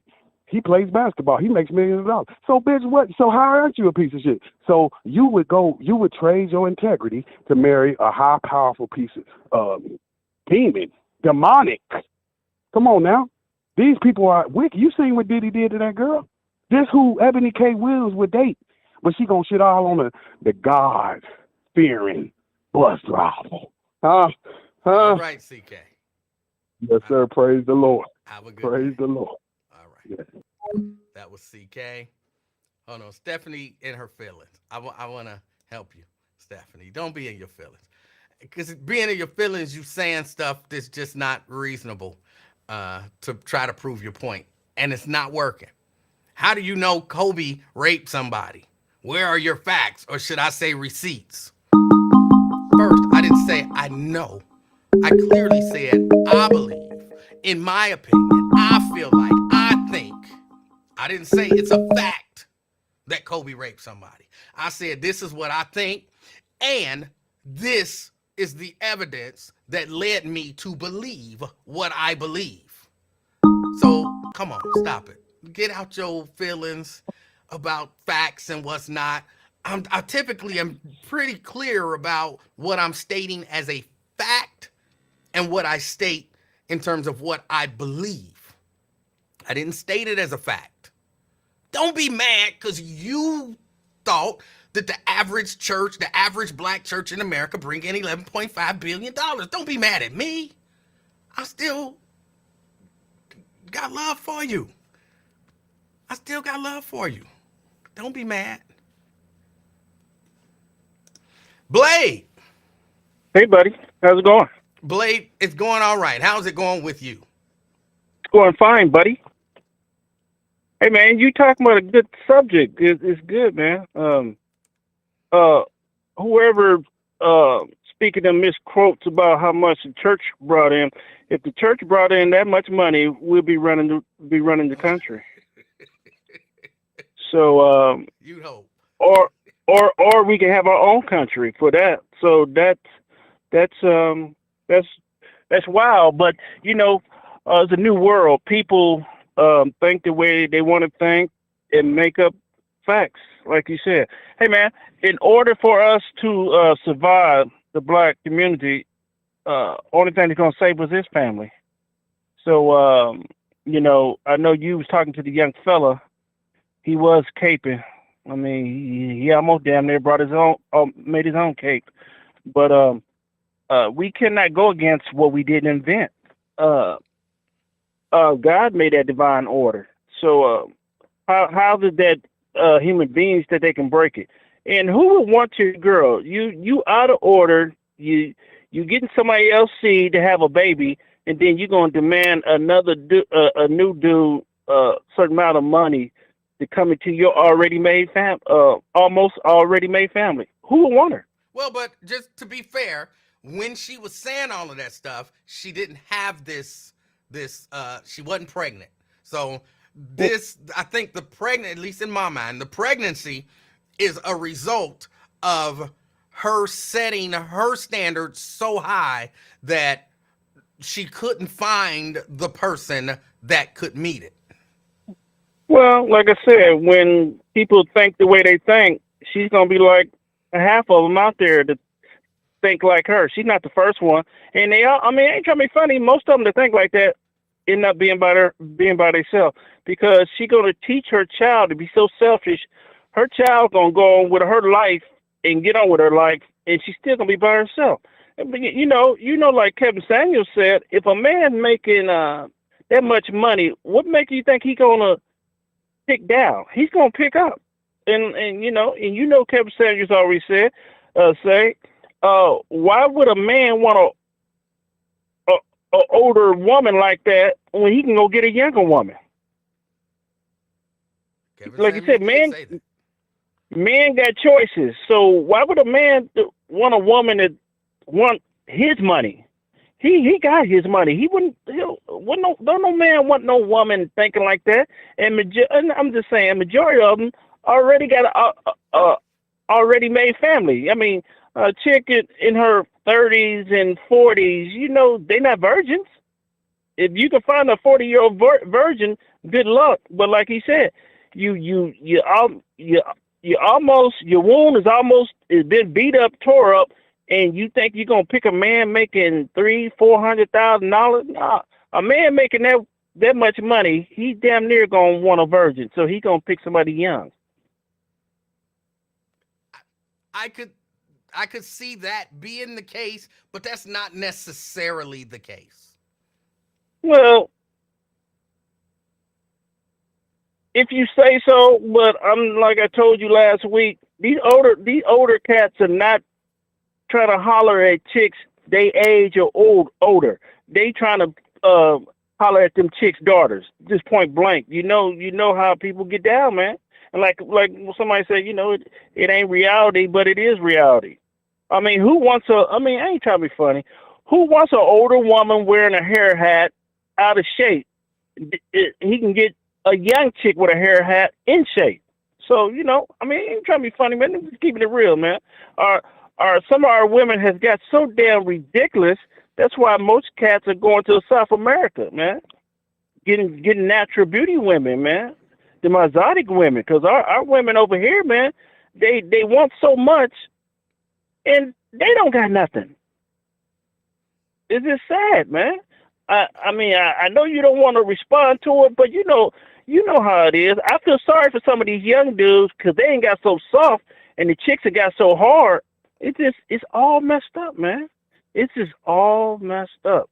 I feel for these young cats because they don't have it like we do. They don't have that alpha male in them. So the chick is harder than these young cats. Your last caller, your boy. You see how he was caping? He was a young dude. So a lot of them are like that, man. They just so soft, like right. tissue. Peace out, bro. All right, Black. I don't necessarily agree with Blake. Now I can't wholeheartedly disagree with him. I try to put myself in the mindset. If I'm a dude who has worked hard my whole life and accumulated a certain level of wealth and status, and and I'm 53 now. So if I'm 53. But it's me. I don't care. I'm still rolling with, I think you need to be, 48, 49, whatever it is, in order to, I don't want no 20-something year old. I don't want no 30-something-year-old. I'm too old to be dealing with. I don't want that. And it's got to be some reasonable, rational, because I don't want, I'm talking personally, so don't be offended. Because I know I got some white friends and whatnot, and they, check out the show, and, they give me a hard time about some of this stuff, but I just have to tell the truth the way I see it. I don't want no white woman. I don't want no South American, what's these countries they be? Filipino or Filipina. No chick from Thailand. I don't want that. I want a sister. Now, if she's in Africa, I'll take an African sister. I'll take an American black sister. But I don't want no young Filipino. You know what I'm saying? I don't want that. And I'm certain there's going to be some reasonable, middle-aged sisters who I could holler at. Fame. Hey, how you doing, Emanuel? Fame, I'm doing all right. How about you? I'm outstanding, per usual. I hate to do this, but I don't have a problem with Ebony K. Williams has said or done. Okay. On the surface, it sounds kind of like bougie, bougie woman. No, I'm not going to use CK's language, but on the surface, that's what it sounds like. But at the same time, a focused person is focused, not only focused on themselves, they're focused on their standard of living. If you just go out and get knocked up by anybody, you know what I'm saying? You living check to check. You'll be out there living check to check in your 40s and struggling to make bills. Car repairs, that type of thing, or set your back. What's that Ice Cube song say? Get your ass up and go to work. Because on payday, nigga, that shit don't hurt. You know what I'm saying? Like, nobody wants to be doing that type of stuff after really 21. You know what I'm saying? So, props to her for respecting herself, respecting her reproductive organs, and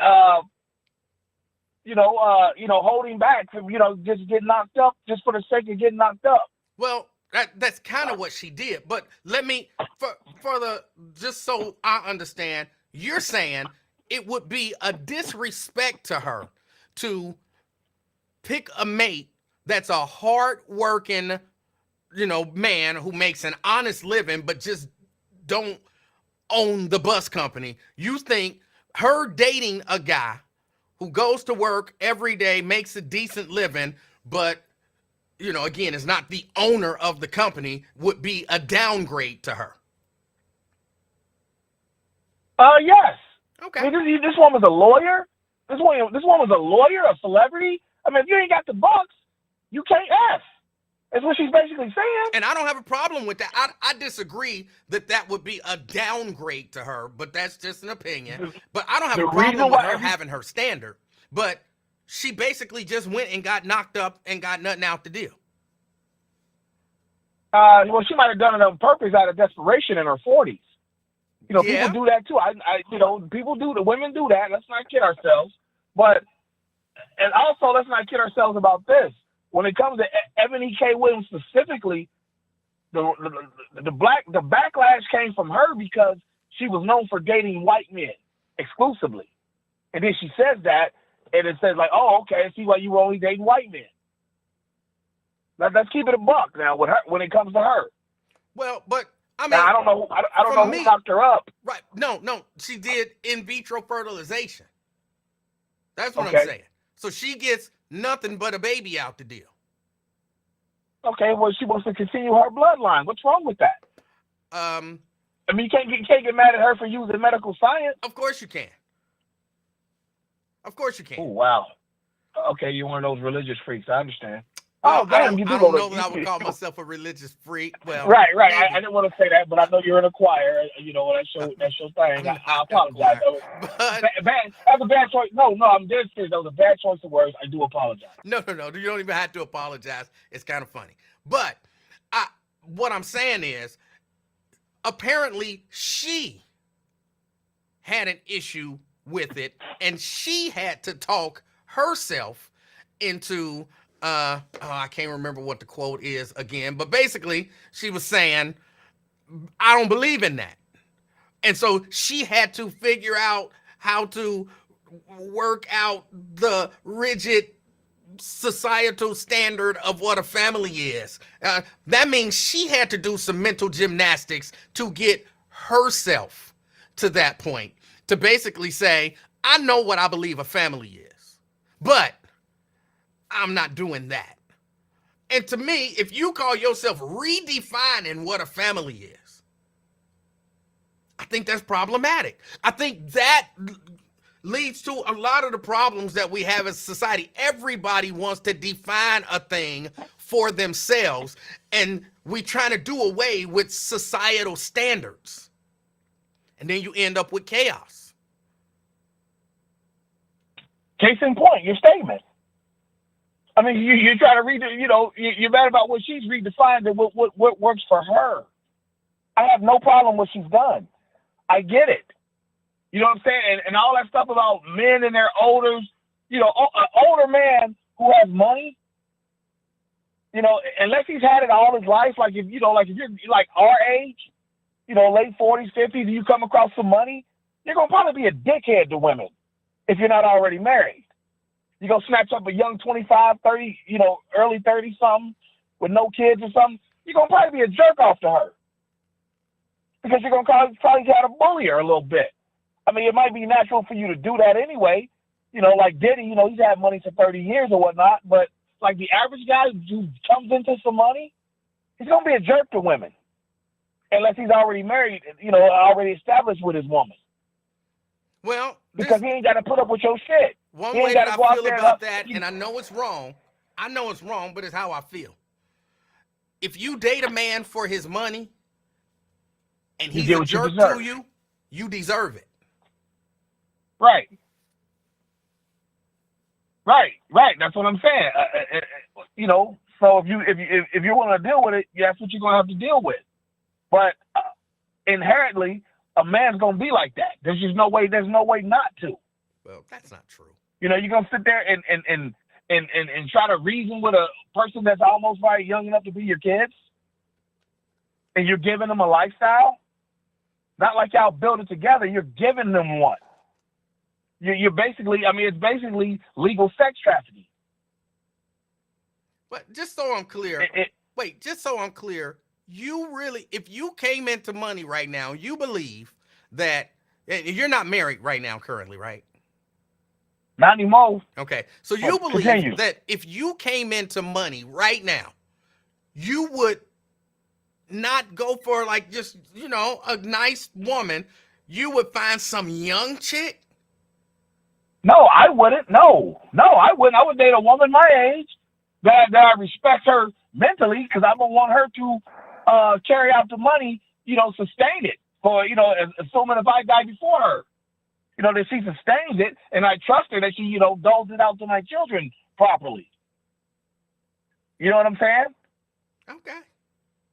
You just said that inherently that's what men would do.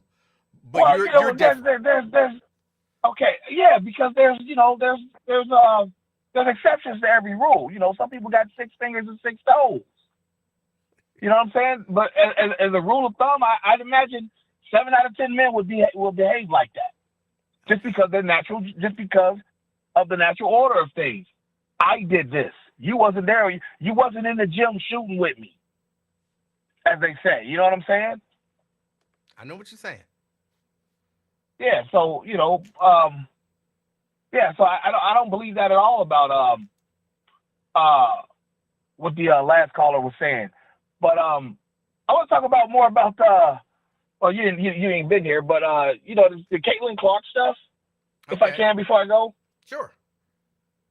I want to talk about, actually, what I want to talk about is Monica McNutt. She came on Stephen A. Smith 2 days ago.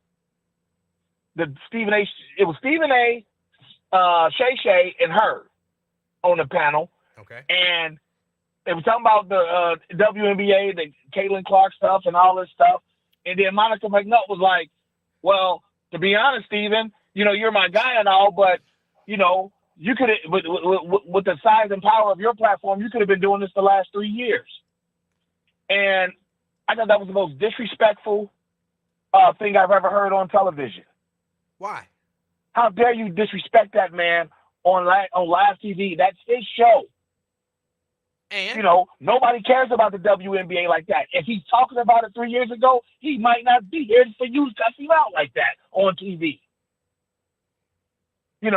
I thought that was ESPN's fault for putting that younger black woman on a panel with two obnoxious black men. Shannon Sharp and Stephen A. are as obnoxious as it gets, right? Would you not agree? Stephen A. definitely. I'm not too sure about Shannon, but definitely Stephen. Okay.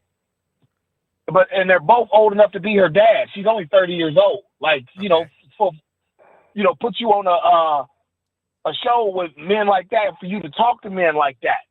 Oh, I disagree that's a horrible. I wholeheartedly disagree, and I only saw small clips of it, so I don't have the full context. But just in terms of in the industry, look, if you put me on the show to discuss a subject with you, our age doesn't matter. I don't have any exceptional amount of respect for you because you're my elder and all that kind of stuff. Right now, we're equals and we're discussing a topic. And so I'm going to have the same conversation with the same energy with you as I would have somebody 85 and somebody 25. We are discussing the topic, and I'm not, I have to, this deference has to be, no, I disagree with you. She did not owe them any additional respect other than the professional courtesy and respect that she would have given anyone else. That she didn't give him. That makes two black women. I didn't see her being exceptionally disrespectful, but again, I didn't see the entire interview. Again, as I tell your best friend in podcasting, Randall Wyatt, I blow up the negatives so that people can see the bigger picture. That's two black women in 2 years that have come on Stephen A's show and talk shit to him, showing that how black women are just are above reproach when it comes to disrespecting black men. Stephen A said that, came on her show and been like that. They'd have been calling him all types of bullies and all types of shit, all types of stuff. But these black women go on there and talk greasy to him, and there's no repercussions for it. Well, let me test Everybody's this. like, yeah, girl. Fame, let me test this. Would it have been okay for you if a man, Stephen A. Smith's age, had come on and said the exact same things that this young woman said? Would you have had a problem with it?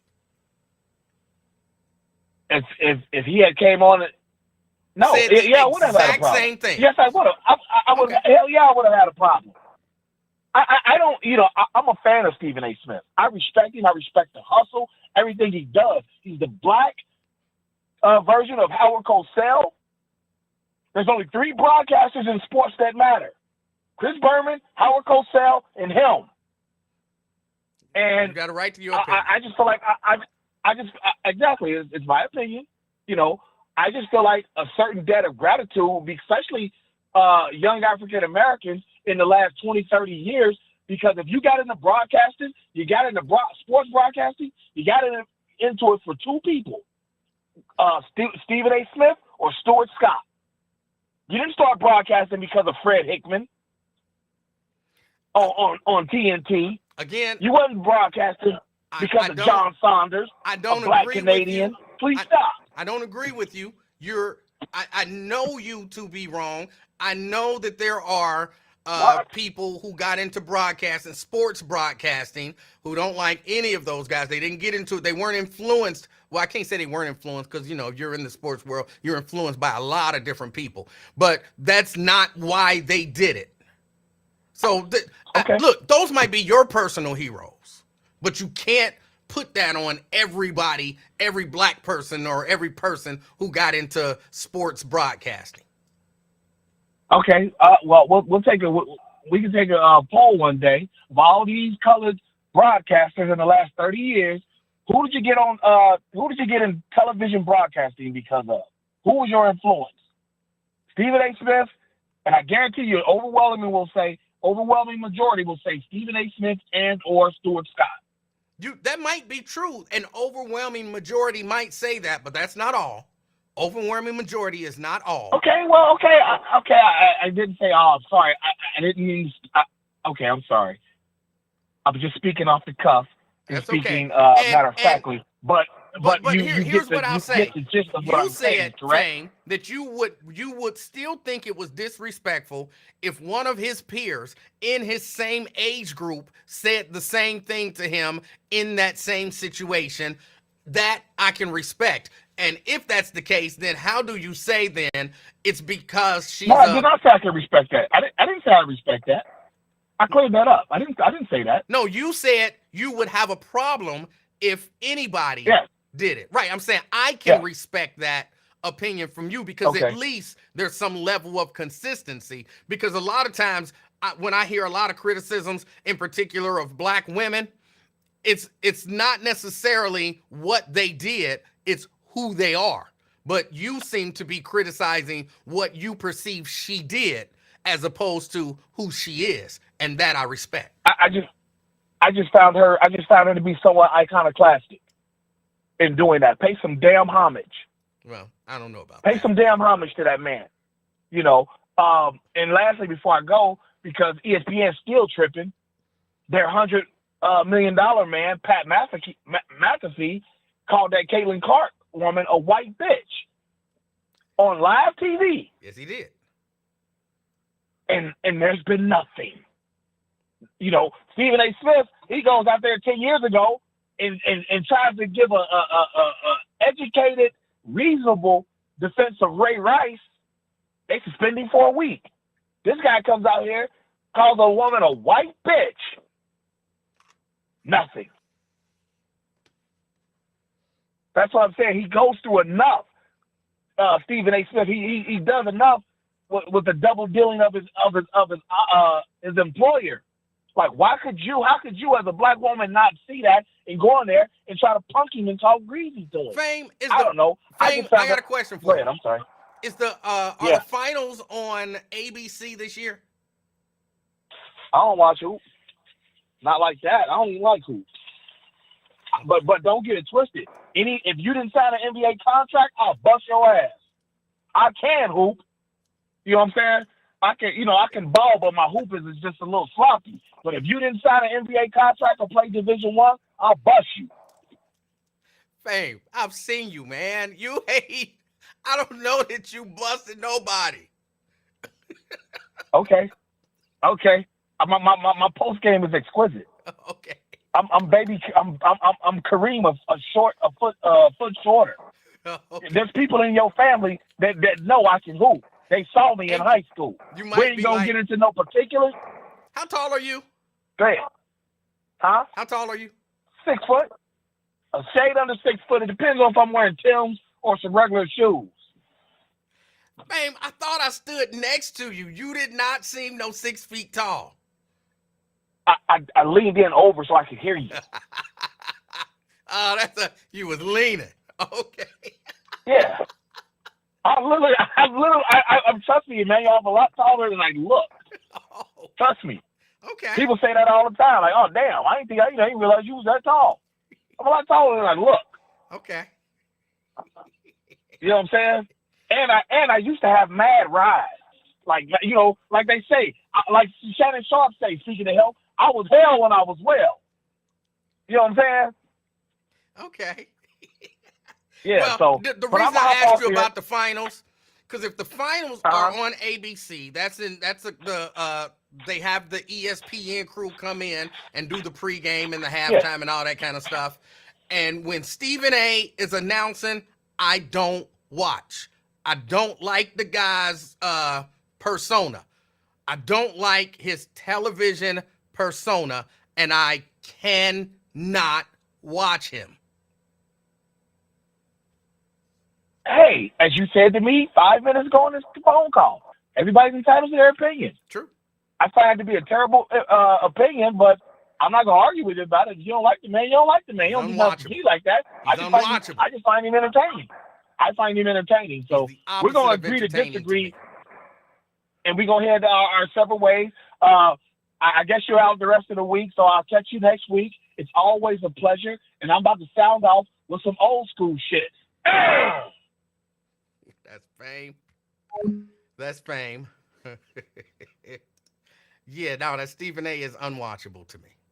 He's unwatchable. But back to the Ebony Williams. Again, my issue with her, she can do what she want to do. So I don't have that problem. That's not my problem. I think she's in the position she's in because of the position that she holds, because of the fact that, the lack of respect that she seems to have for average people. My issue is redefining the family. Twin, What's up, man? how you doing, sir? I'm all right so far.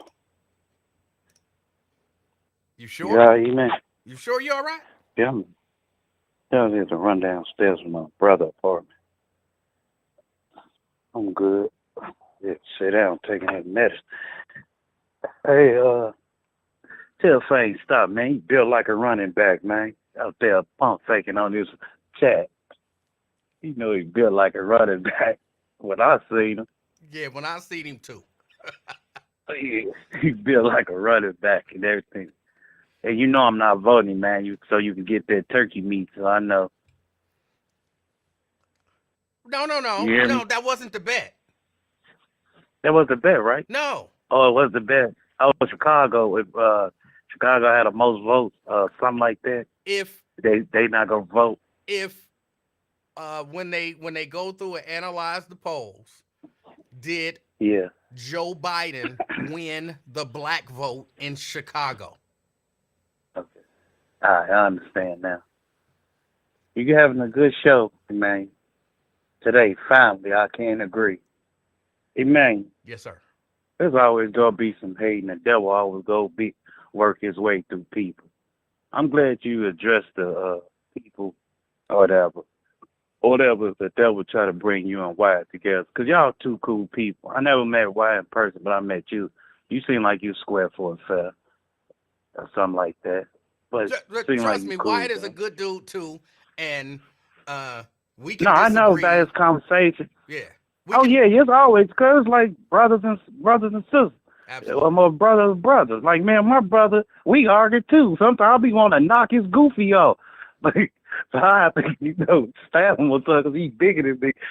So like, but it wouldn't go that far. We disagree all the time, me and my brother. But at the end of the day, it's all love, though. Anybody gonna be perfect around here. We gonna have our flaws or whatever. Everything else, though, but I just hate when people try to do it, bring up, well, he said this, she said that. Man, that's some girly stuff, and I'm too grown for that. Go play with the PlayStation or something like that, man. This world already messed up because people like that hate for no reason. For no reason, man. I don't know why, man. And, say prayer for little Ron, man. He want to leave little Cincinnati. And everything say he want to go to Charlotte. Shut up. Man, you going to hell for laughing. No, if that man want to go to Charlotte, why would that bother anybody? Let that man go to Charlotte. Just like you don't want to vote. I'm like, don't bother that man. Let that man not vote.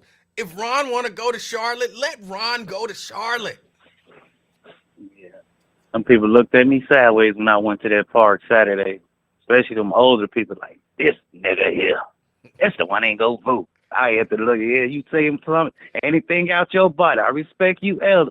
But if you say anything out your body, I got to chin check you, put you right back in your place. I came here to do my walking or looking at the females. I ain't come here no politicians, none of that. But you know how you can feel that vibe and everything. Like, Yeah. they been talking and looking and everything. I always catch eye contact at these goofies. So I just look at them and give my laugh on.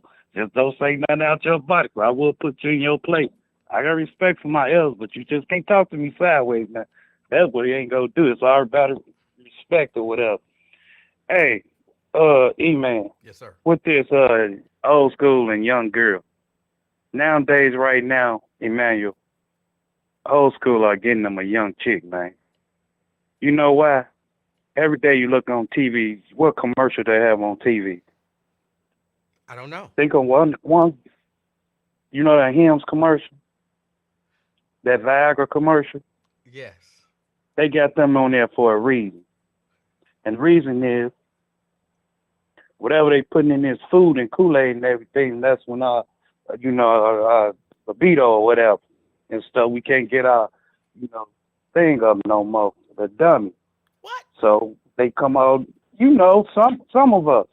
I mean, I still can go, but some people that's older can't get up no more. And so they come with these commercials and stuff, these hymns and everything else. You ever thought about that? No, Diddy. No, I'm just saying. Well, no. Look, I understand that erectile dysfunction, as they call it, is an issue for some older men. Now, I don't have that issue, but that's just now. Next week, it might hit me. I don't know. I'm almost 55 years old, so it might hit me soon. And that's why. And why you think all them Weinstein and everybody else? Why you think they had to give them a young girl? The girl will get there, you dig, and everything, ejaculate up in them or whatever the case may be, and it's old. You know what I'm saying? Percolate, whatever how you want to put it. I'm just saying that's how they cause they don't want no old wrinkled funeral home woman. They don't want that monkey no more. That monkey tapped up. They want that young and stuff. They want something to smell. They can't want to smell that old pee no more. Wait. Huh?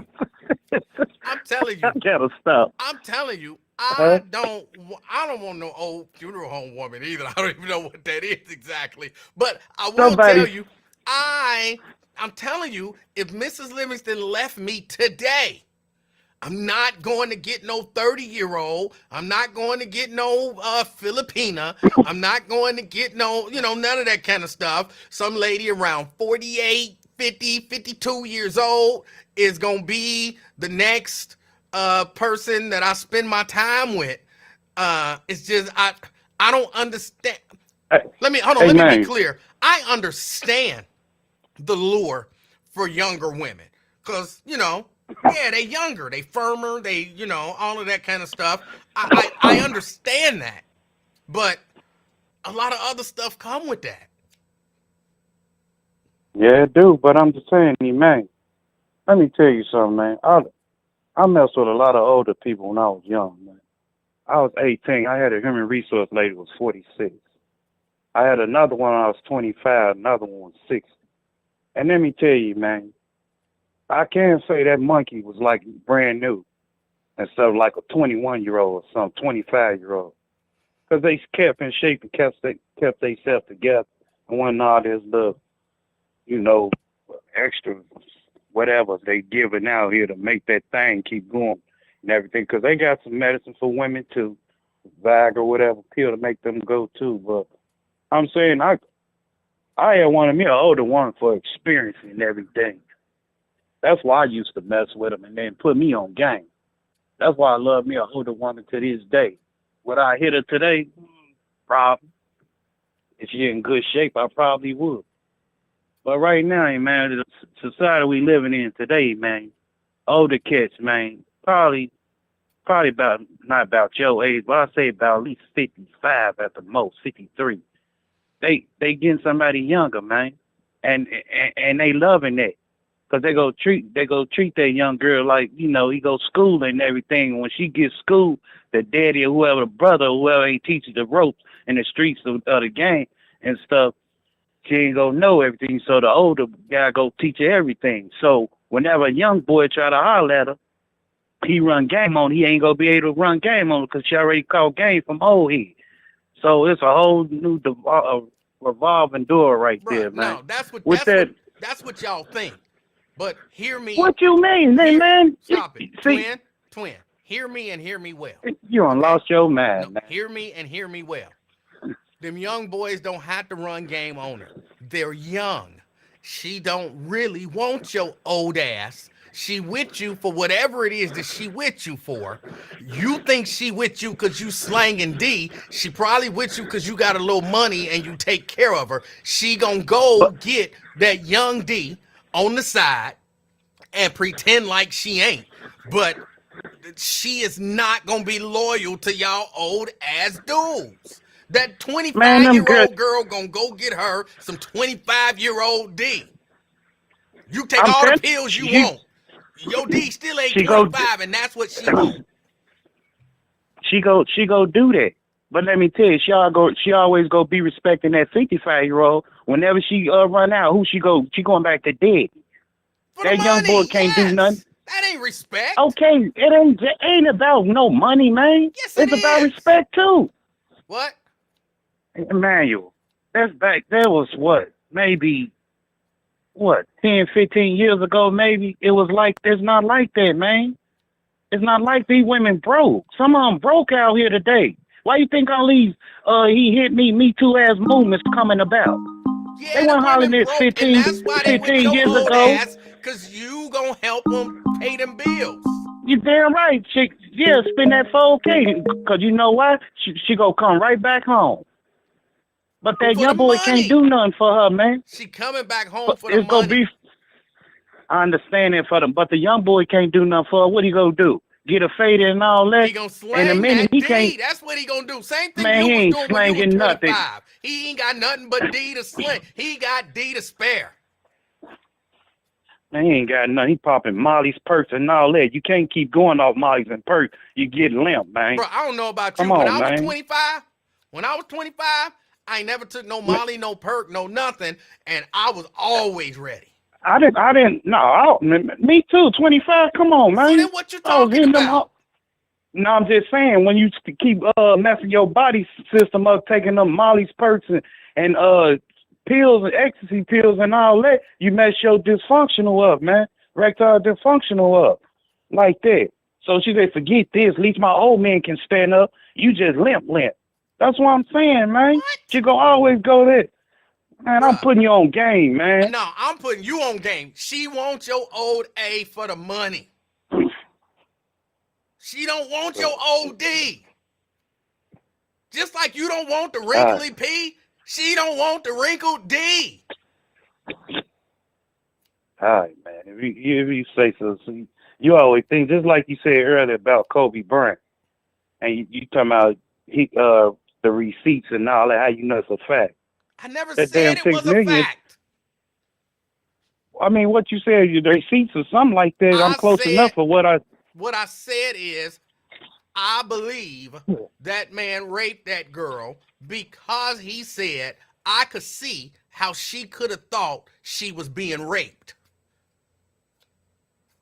Oh, I thought you said something else. You said what a receipt or something like that. You said about Kobe, and just like you said about the church. How you know the numbers ain't right, Emmanuel? What I 11 know bills. is that's a guess. What's the real numbers then?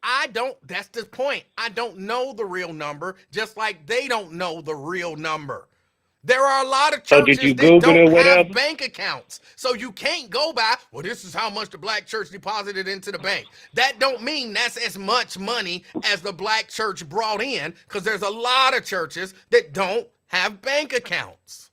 They're tiny churches. You can't accurately know that number without knowing that number. And how are you getting that number? So 11. So they include the smaller churches into the mega churches. They say that what I heard was here's what could have been said, and I would have said nothing about it. It is estimated that the black church brings in $11 to $11.5 billion a year. No argument there, because that has been estimated. But to say as a fact that the black church brings in $11 billion a year, you couldn't possibly know that. I won 11 billion. Not right now, but probably about maybe what, 25 years ago, 30. Yeah. Again, even Now, 25, 30 years ago, you could estimate that, but you couldn't possibly know that as a fact. right? But yeah, you can probably estimate about That's what I was saying. around that time. That's what I was saying. You Oh, can't tell me I'm catch up. giving you a fact that you couldn't possibly know. But if dude was there, he'd have had an expert or whatever. If he would have broke it down, then I would have, But even caught the on to what he expert was would have saying, though. had to, if he's a real expert, in my opinion, which I don't believe actually exists, the expert would have had to tell you this is an estimate because we don't know the actual number. And then I got no argument with that. But back then, though, I mean, it could have been possibly, man. But because I remember, man, This is possible. you know what? I think if black people stop shopping with other people and shop just black and steady buying on this Gucci, Louis, and all that, which I don't wear and I don't like and everything, and just straight shop with black and spend for real. What you say? I said you was passionate about that. You don't like Gucci, Louis, and all that stuff. I don't like all that, man. I'm not the type of person that go in there and buy $250 or $300 pair. I don't care how big I. When I was balling out, I never liked that stuff. When you go in there and buy a $250 belt for what?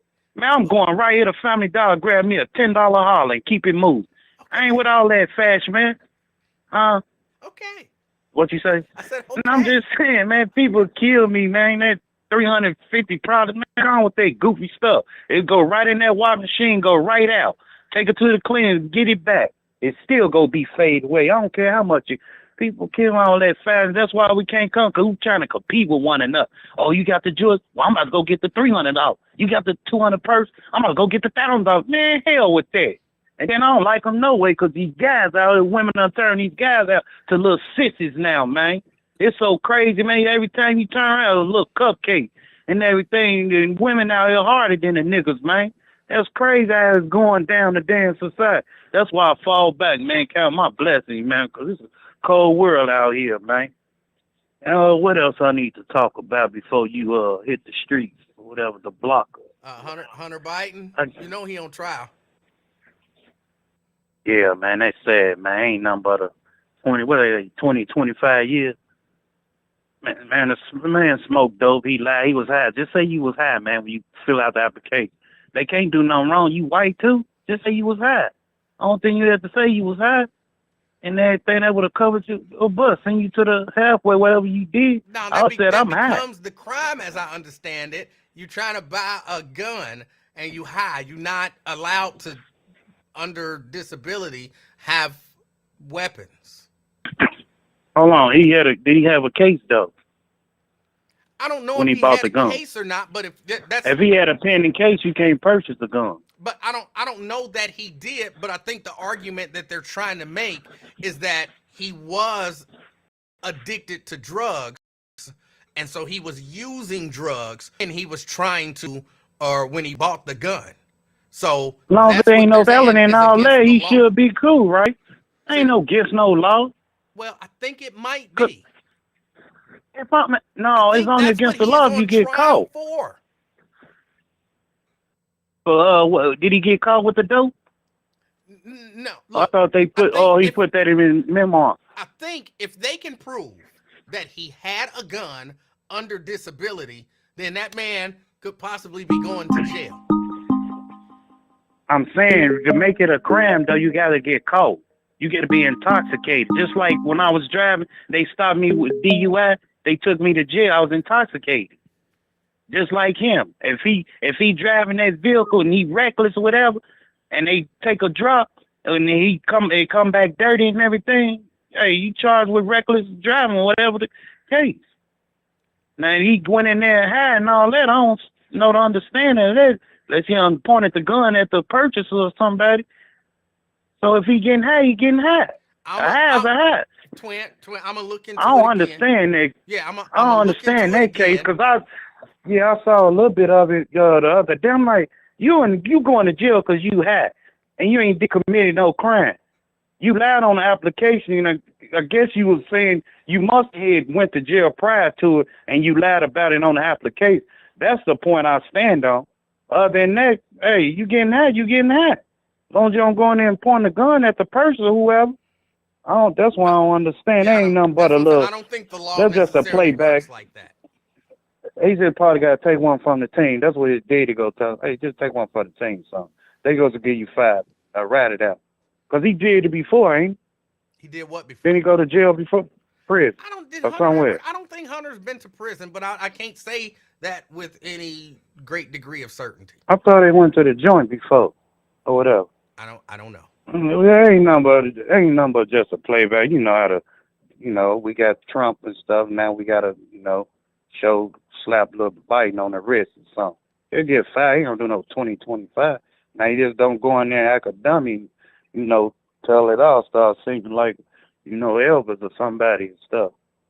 Tell people the truth, because when they catch you in the lie, they gonna hang you. And then he can't pardon his own son, could he? But I don't know that, I'm not sure, but I don't know that what he's facing, is that a federal charge that he's facing? Yeah, that's in a federal court, ain't it? I don't know. Yeah, it should be fairly in a federal court, I'm assuming. Okay, if he's in a federal court, then yeah, his father could pardon him. Oh, yeah. All right, I think that's all I hear. All right. Watch some more. Well, all right, twin, you take it easy, man. You take it easy too. All right, little man. Twin had to get that in. His daddy could pardon him if it's a federal case. I don't really know. I'll be honest, I haven't paid that much attention. I was just reading a story about it, and I believe his ex-girlfriend. Let me see. That's just because I think the ex-girlfriend said he used to smoke crack like every 20 minutes. Like, wouldn't you overdose? But I don't know. I've never smoked crack, so I don't know. Ron, What's up, man? how you doing? I'm good. My Yosha, you lying in the chat, because if he old as I am, I'm 56. He done ran around with them wrinkled balls. When you 56 and older, you gonna have wrinkled balls. So you was lying in the chat. What? So anyway, now my Yosha said if Mr. Jones run out with his balls, if he get wrinkly balls, she out. No, she would have been out a long time ago. Well, but I don't even know how we discussing this, but ain't balls just by their nature wrinkle? Yeah, that's Right. Yeah. So what? Yeah. So when you get older, your motherfuckers really get wrinkly. Shit, I got them. Anyway. Okay. Anyway. I don't know what the hell. What else is on your mind? No, look. But when he was talking about them young girls and stuff. Now, young girls can be attractive and all that other stuff, but an older gentleman ain't gonna do nothing but use them for one thing. And if you ain't just use them for that one thing, then you lose it, because like you said, they getting that young D around the corner, point blank period, and they getting whatever they getting from you. And that's just it. That's just it. Me, myself, I like women. I like them big, short, fat, and tall. I like all y'all. I like saggy boobs and everything. It ain't nothing like a grown woman. It ain't nothing like a grown woman. And a grown woman can work their hips a lot better than a young girl. What? Wouldn't you agree? But What? I mean, I don't want to just say it out. You just said it. I'm just asking. What are you asking me? I don't know what the question is. I'm not asking you nothing. I'm just saying, you said, wouldn't you agree? That's a question. Oh, no. I mean, I'm just saying, a young girl ain't, got that work like an older woman. That's what I'm saying. I don't know that that's true. I don't know who y'all dealt with when y'all was younger. Look. Oh, no, I dealt with him when I was older. Look. there are people of all age who can do, you know, nice stuff. Trick. Okay. And we're just because you know you talk about a young girl can't move her hips like an old one. Yes, she can, and you know Oh, she probably ain't gonna catch a see, cramp while she trying to do it. You know what I'm saying? That Yeah. come on, women is women. no, see, but a grown woman, she got that work. I mean, that's just period. That's just period. Now, the Hunter Biden case, Okay. they said they shouldn't, they should even throw that shit out. I mean, you, it's possibly they gonna convict him, but I don't know. But if they convict him, I'm looking for real, for real. I'm looking for Biden to get replaced. I'm looking for him to get replaced before the national convention because they've been talking about his aides and everything, complaining about uh, his interactions within the Oval Office and whatnot. So he's you know his mental is declining, you know, at a rapid pace.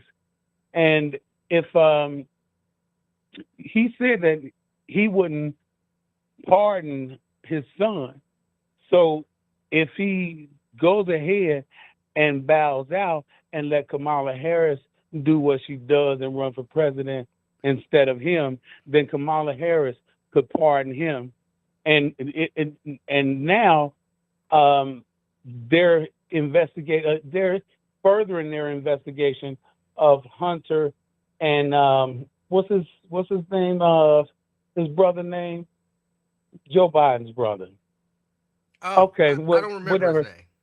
Yeah, they're actually furthering that investigation right now, so we don't even know where that's gonna go. So, and one other thing, I guaranteed you that there would be 2 terrorist attacks before November. You did. And yeah, and one of them has already passed. So, I mean, I'm good What with was that. it? What was it? No, it wasn't one. It was a date. It was a date, and it's already passed. So, Oh, I you thought know, you were saying one terrorist attack no, already happened. no, I was wrong on that one. All right. I was wrong on that one. I was wrong on that one. I knew you were Mhm. wrong when you said it, but Okay. just like Yeah. well, I can't say I knew, but I kind of Okay. knew. And just like I kind of know that you're wrong when you say that the election is not actually going to happen. Man, you know, like I said, I mean, you know, to each his own. I just don't foresee an election happening this year. I just don't see it. Now I that, hold on. just don't See, see it. just so you know, that I can respect. You don't see it happen, but you guaranteed us that it wouldn't happen. Those are I different. didn't say I guarantee that You the election wouldn't happen. you did. Just like I you didn't say that guaranteed shit. the 2 terrorist attacks, you Okay. guaranteed the election ain't happening. Wait a minute.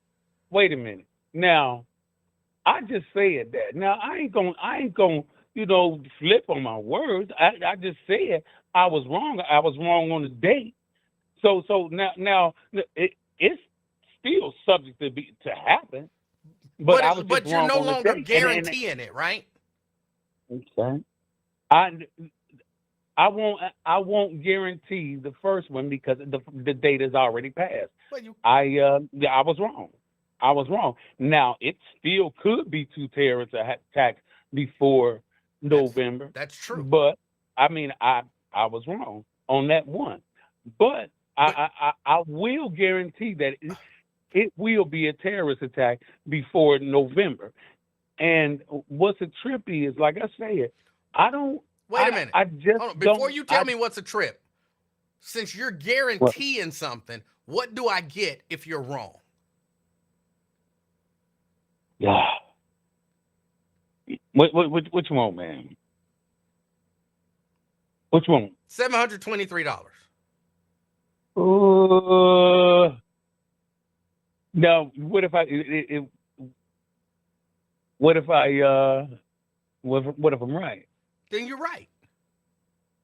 Then I get that 723, right? No, I'm not Oh, shoot. guaranteeing that it won't. If I was Okay. guaranteeing that it won't happen, Hey, okay, imagine this. no. Hold on, So imagine this. I'm wrong. Ron, no, hold on, Ron. Okay. Imagine this. You buy a phone. They Okay. guarantee the phone is gonna work for 3 months, right? The phone don't. The phone then works for 3 months. What do you get? Nothing. You just made good on your guarantee. But if not, you get a new phone. You don't see what I'm saying? You're making the guarantee, which means you're the one that's putting something up. The risk, not the person who's taking the guarantee. Boy, you crazy. No, iPhone don't say I guarantee this phone for the next year. And then it lasted a year. Now you Hey. owe me $400. No, that's not how it works. So you're making the guarantee. If your guarantee is wrong, I get $723. If your guarantee is right, then you get the Look at satisfaction of knowing that your guarantee was right. You shouldn't have a problem with that because it's a guarantee. That's the nature of a Hey. guarantee. Listen to me. I guarantee you ain't getting shit from me like that. No. So then don't guarantee that it's going to happen. Just say you that's believe the it's going to happen. You're convinced that it's going to Hey, happen, you know what? but not guarantee. You know what? Okay, Emmanuel. I do it your way. Listen, I am convinced that I am convinced that a terrorist attack will happen between now and November's election. Be it a terrorist attack within from a foreign terrorist or foreign adversary, or our own government. We've seen it before. And what makes you so sure that this is going to happen?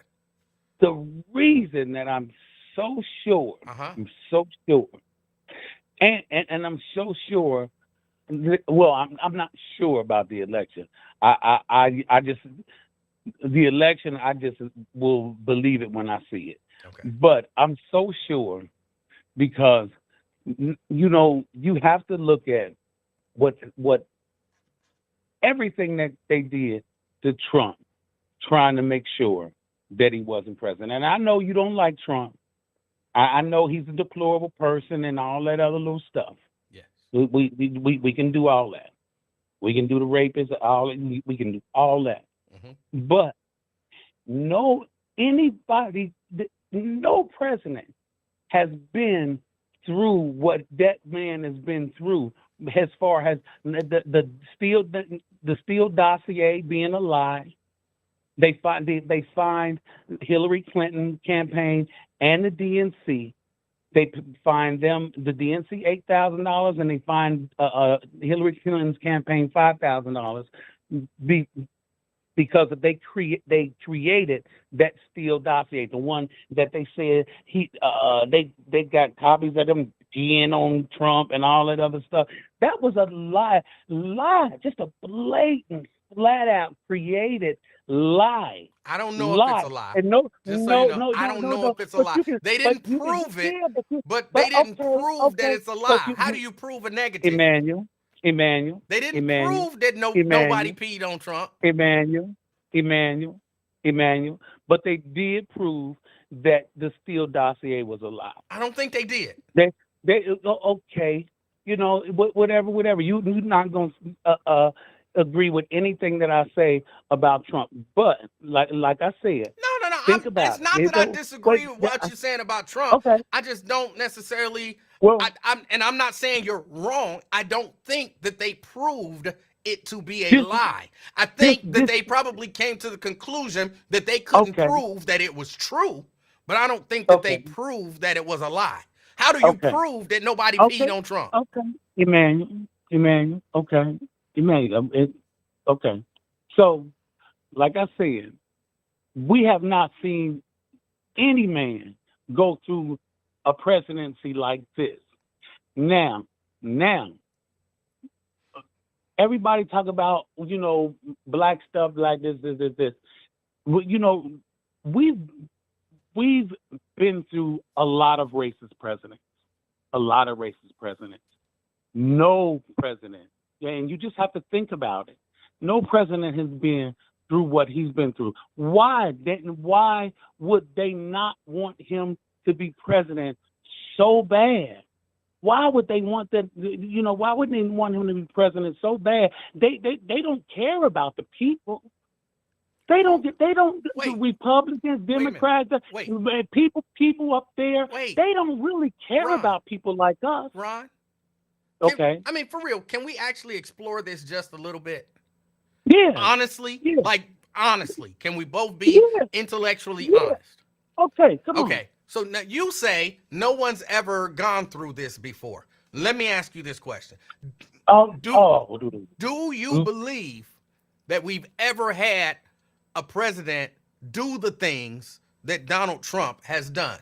Oh my God.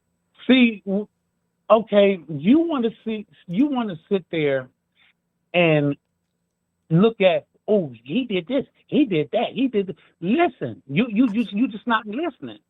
But see, Ron, who cares? I just asked a simple question. You can say no. Okay. Nobody's done what President Trump has done. He did everything. Again. You listening. You have to figure out. With all these presidents that we had in my lifetime, we had the president that put crack in our neighborhoods. We had and they had 3 terms. Now, what I'm saying is, don't nobody when they get up there on Capitol Hill. Hold on, wait a minute. Hold on, wait. I was gonna let it slide, but you gave me some information. The president that put crack in our neighborhoods you're talking about Ronald Reagan? Yeah. And you said he had 3 terms? He had 3 terms because Bush came behind him. But that was not his term. No, but he continued the policies of Reagan. But so see, he had 3 terms. But he didn't have. Come on, Ron. I thought we were going to be. I thought we were going to be honest. He did not have 3 terms. Emmanuel. Don't put that out there. You know it's not true. They had 3 terms of an administration. 3 terms of an administration that put crack into our neighborhood. 3 terms. Okay. All right. For the sake of argument, I'm going to agree with you, even though that's not what you initially said. But we can. We're no longer. Just so you know, though, we're no longer being intellectually honest. Emmanuel. Just so you know, we're no longer being intellectually honest now. Why are we not being intellectually honest? Because you said there was a president who put crack in our neighborhoods and he had 3 terms. And that is not true. And you know it's not true, but you said it anyway. But you're just saying that bullshit. You're just saying that bullshit. You know because what you know you what said I'm is talking not about. true, but you said it anyway. That means we're not being honest. Reagan, and then Bush.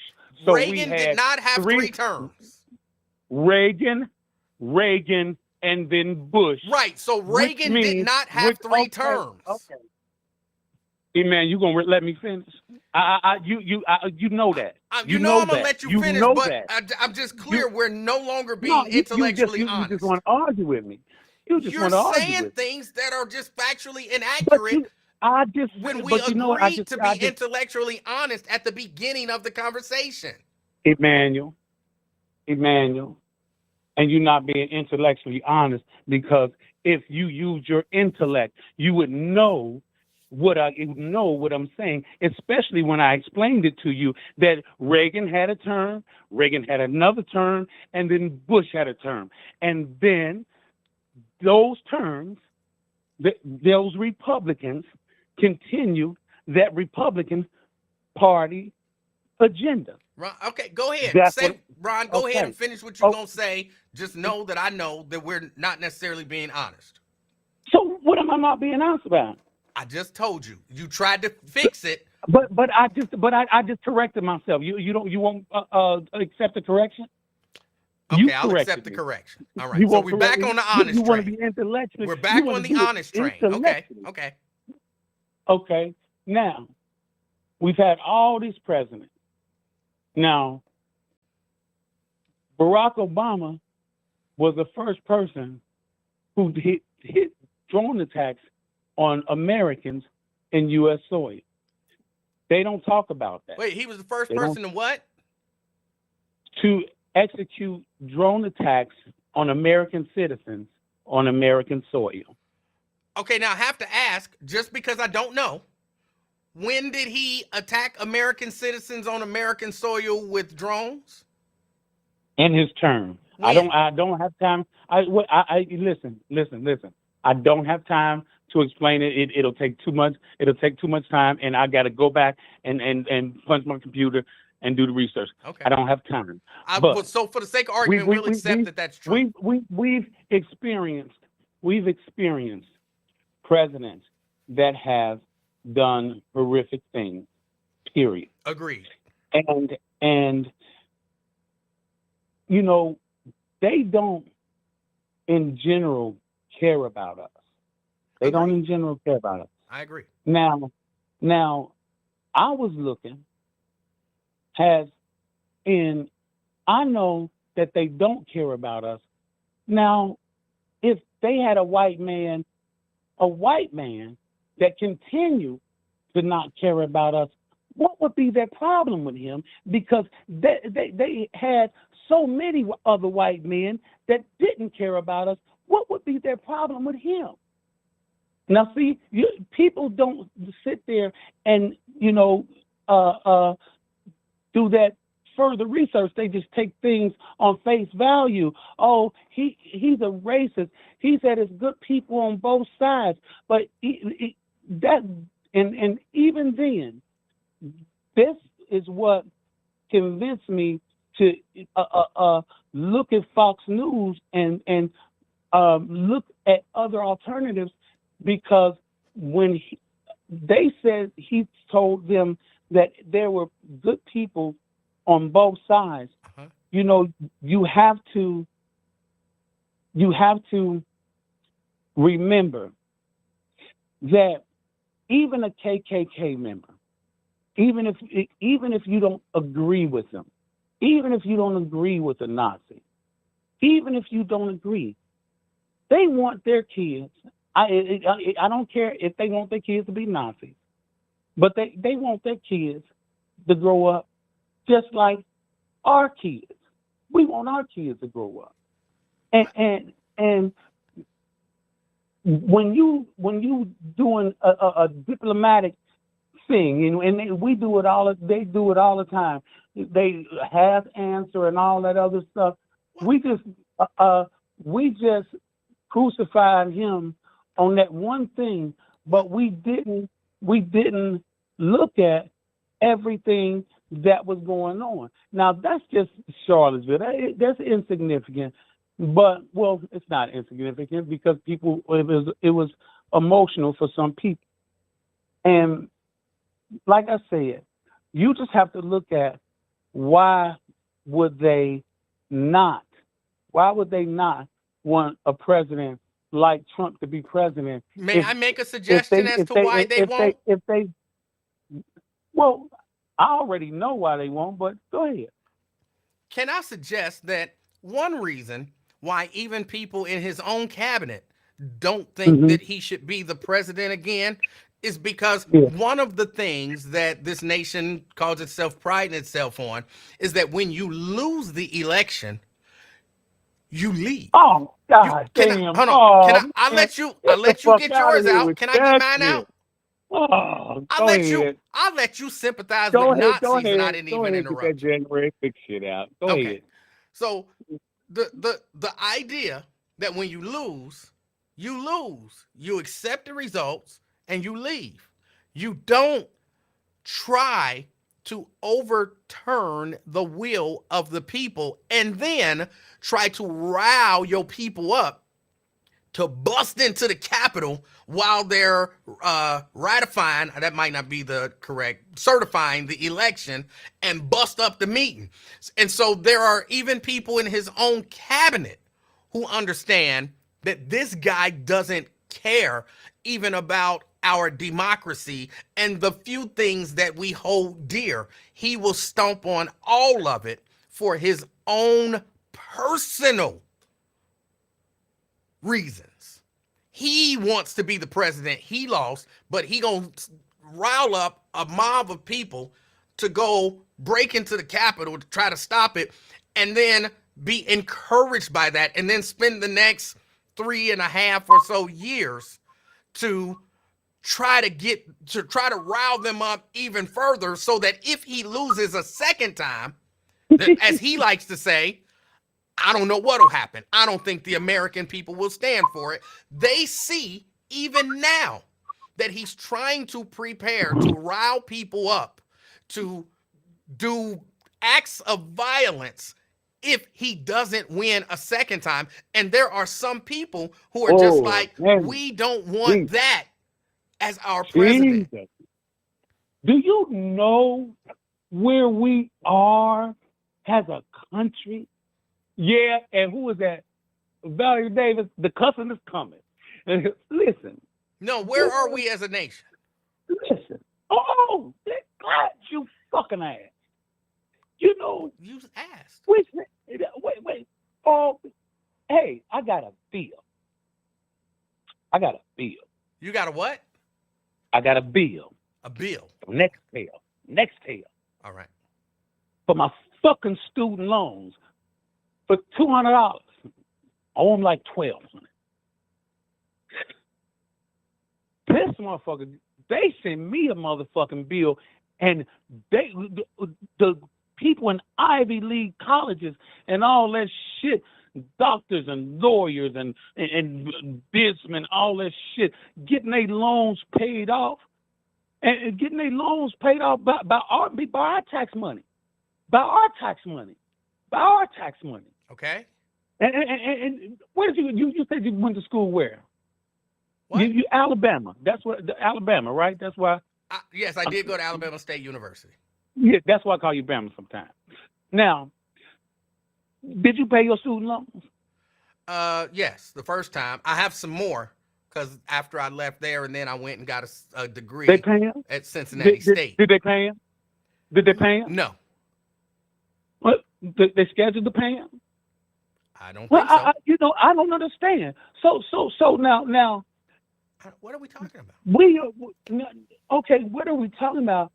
And like I said, our country, our state of our country, we sending money to everywhere, and we got homeless. The homeless ain't even a fucking problem.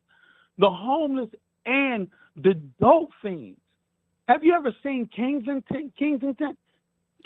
Pennsylvania? Ron? Have you ever seen Kensington, Pennsylvania? I've never been to Kensington, Pennsylvania. No, what is type it up? Hold on. What is type it up? What is the type it up? What is the point that you're making? The point is our fucking country is shit. You know, we sitting around trying to play like, you know, and Biden doing an okay job, and one of those damn comedians that have a podcast said he would take and vote for Biden if he had his head in a blue glass jar, which means if he was brain dead. And these motherfuckers, I think I might do the same thing. Yeah, y'all vote for but Ron, may I ask you a question? The country isn't even being ran by the president. May I ask you a question? May I ask you a question? What? When did you go to college and accrue these student loans? 2008. Okay. 2013. 2013. Yeah. And Donald Trump was in office for how many years? 4? He didn't do it because it wasn't needed. It wasn't needed to be done. God damn it! If he wasn't going to do it for everybody, it wasn't done. Shouldn't be done. Wait, okay, hold on. No, hold on. Let me accept that argument. Everybody that's in that chat, Ron, that's in that chat that didn't go to school, you understand that y'all paying Ron, for the motherfucking doctor. Let me accept that argument. Ron, I will accept that argument. Get out of here, you're man. saying if they do it for one, they should do it for all, right? Wars. Yeah, I said the state, yeah, but I was talking about the state of the country. We got wars and shit, and they're by proxy because we fighting them. You think we ain't fighting the Russians? Ron. Then wait. See, no, because y'all motherfuckers don't have no vision. Y'all motherfuckers don't have no vision. Vision? I mean, do you know that they authorize the weapons that can go inside Russia? Do you know what Putin said? If they did that, do you know what they said? And I don't even know what you're asking. What I'm saying is, our country is not only at war.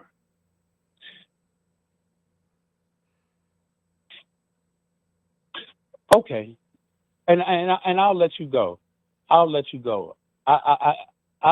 told my my family about the Trojan horse theory, and the Trojan horse theory is, did you know that the Chinese government has bought up 347,000 acres in America heartland, right? Okay. Now, when they bought it, it's sovereign land. When did they buy it? They've been acquired. They've been help me with the word, man. Acquiring it. That's fine. From 2020 to now. Oh, so they just bought it. Yeah, they just bought it. They didn't buy none. They didn't buy none before 2020. No, man. Oh my God. I'm just asking. Did they buy any before 2020? I don't believe so, but I cannot guarantee it. Oh, okay. Okay, but 347,000 acres of sovereign land on our land. Okay. I don't think it works like that, but okay. No, what you mean? You don't think they bought it? No, I don't think. Hold on. I don't think that just because a Chinese person or even a group from China buys land in America that it becomes a part of China. Okay, you can do that whenever you want to do it. Do what? But I'm just. Again, am I wrong? Okay. Well, okay, agreed. So you have 347,000 acres, and you got 8,000. Now, it was 600 something in 2008 or in 2020 before Biden took over as far as Chinese immigrants. It rose to 8,000% rise. There's now 30,000 Chinese immigrants on American soil. Okay. Now, you don't know what those people are doing. Nor do you. In those areas. No, we don't know what those people are doing in those areas. Right. And we don't know what, alliances have been made in order to get that land. Our company, Smithfield Ham, or Smithfield, I always say Smithfield Ham, Smithfield, the one that the pork producers. Okay. the fourth producers. Wait, They do own you it. understand the dog? They, oh yeah, but look, go ahead. I just because he was barking. Like, "Roo, roo." You was like, okay, roo, roo, okay, roo, okay. Did you understand what he was saying? It was my son too. Oh, okay. I was confused. I thought you understood it.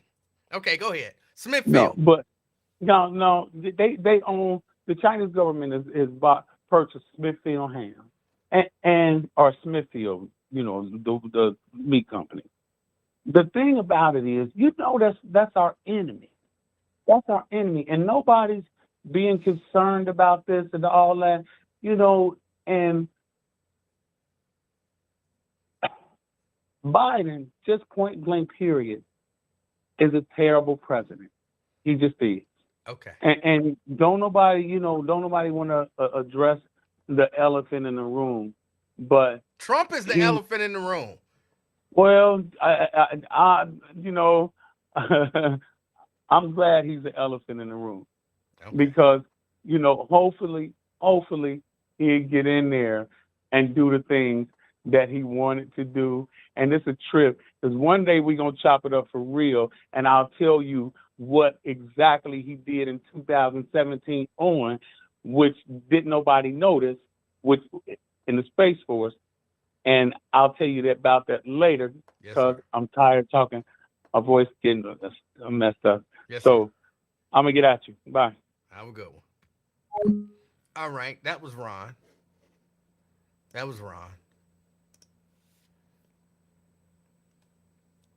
And didn't China, before Trump was ever elected, and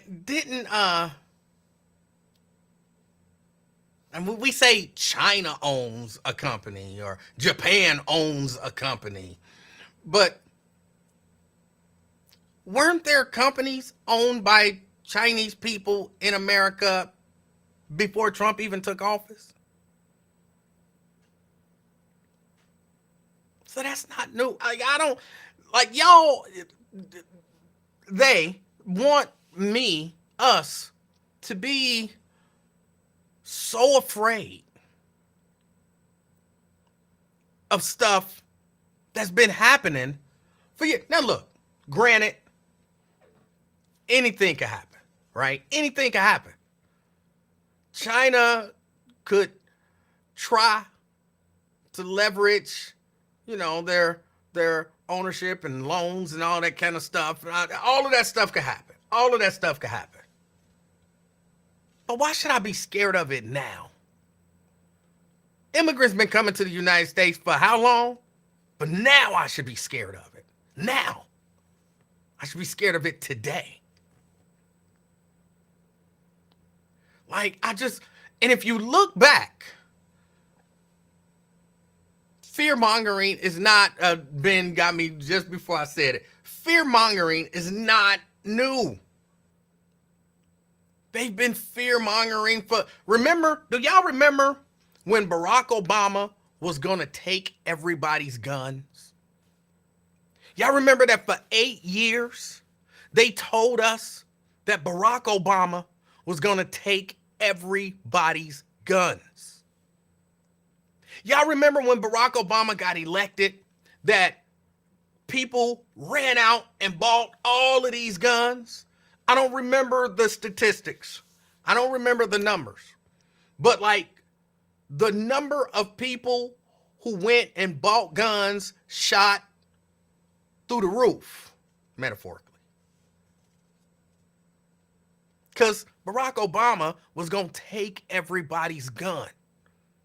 And they weren't saying it like, oh, he's going to try to strengthen anti-gun laws. No. They were reporting that Barack Obama they're going to round up people's guns. And level-headed people were saying, it's not going to happen. That's not going to happen. That's not going to happen. And there were people saying, just because it haven't happened before, don't mean it ain't going to happen now. It's going to happen. Y'all people always running around acting like all of this stuff can't happen. We trying to be proactive and keep him from taking our guns, and y'all gonna wait till they come to take the guns, and then y'all gonna be reactive once they go start taking guns. Y'all remember that? They never came and took your guns. They never came and took your guns.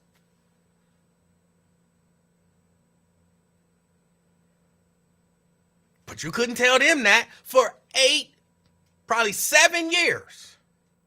They swore Barack Obama is coming to take your gun. It's an all-out assault on the Second Amendment. They were saying he's gonna come. The ATF is gonna come to your house and start rounding up people's guns.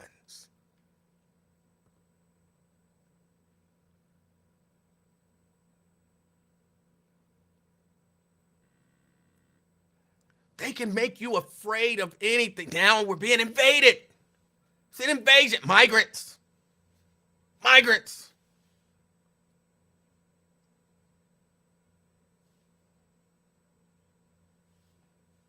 Gay marriage was going to destroy America. Destroy. It was a trick by some foreign government to get wedge issues is what we used to call them. Wedge issues. They want to make you afraid of something. Remember when no city was safe from a terror attack? And the threat level went from, what was it, yellow to red? Then it would go back to yellow, and then it would go to orange, and it would go back to... And you had to be afraid because terror. The terrorist is coming. The terrorist is coming. And they would do crazy stuff like some little bitty city in the middle of West Virginia that ain't got nothing but 72 people. Oh, a terror attack is gonna come to that little bitty city. Oh, a terror attack is gonna come. And then Chicago. Oh, a terror attack is gonna come. And then some mid-sized city. So they wanted everybody scared. Terror is coming. But if you really want to be a patriot, vote for Republicans.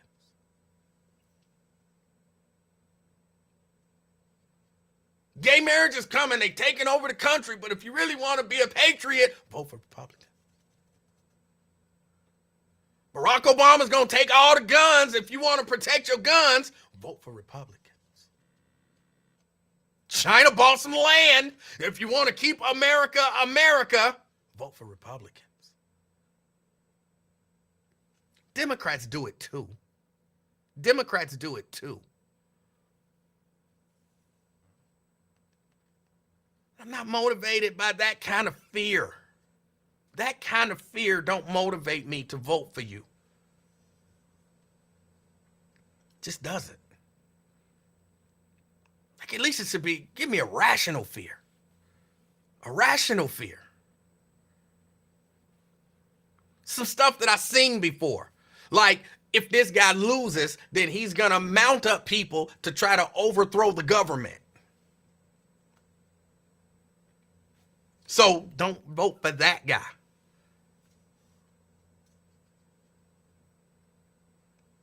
He actually, though, uses that in reverse, and it worked for him. You know, if I lose, the American people aren't going to stand for it. So vote for me. What? Did you just threaten us? That's what it feels like. You just threatened us. You threaten me with violence if I don't vote for you. That's what it feels like.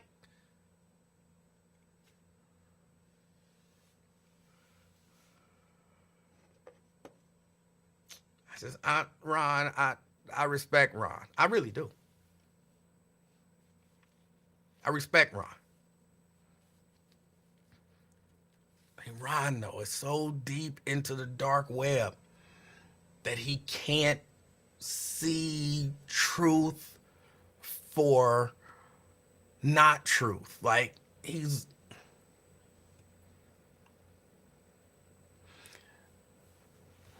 Just so y'all know, if a Chinese person buys an acre of land, that acre of land does not officially become China in the middle of the United States.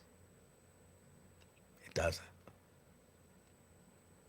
Even if they buy 347,000 acres of land, that doesn't officially become China in the United States.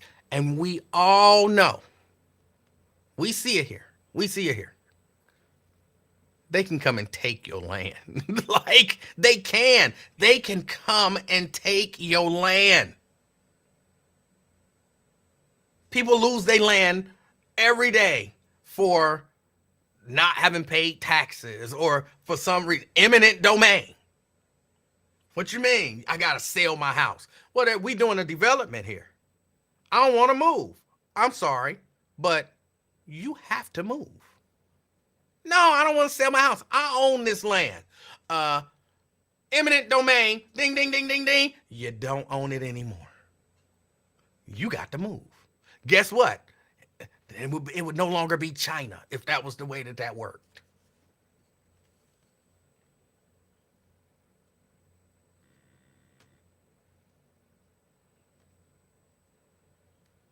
So I'm going to be honest. I don't know what I was supposed to be afraid of, because people who are Chinese bought land. Like, at least just make it plain. Hey, Emanuel, what? Some Chinese people bought some land. Okay. Aren't you afraid? No. Should I be? Yes. Why? Because. Give me the because. Yeah, let me think about it. I might get scared. Because you know that becomes China. I don't think it becomes China. It do. Look at the law. Like, oh, man, it's China in the middle of the U.S. I'm afraid because all the Chinese people that come to America is going to go live on that land, and then they're going to literally attack us from within. They're going to line up on the borders and start marching outwards. I don't know what I'm supposed to be afraid of. Tell me. I might get scared. I'm open to being scared.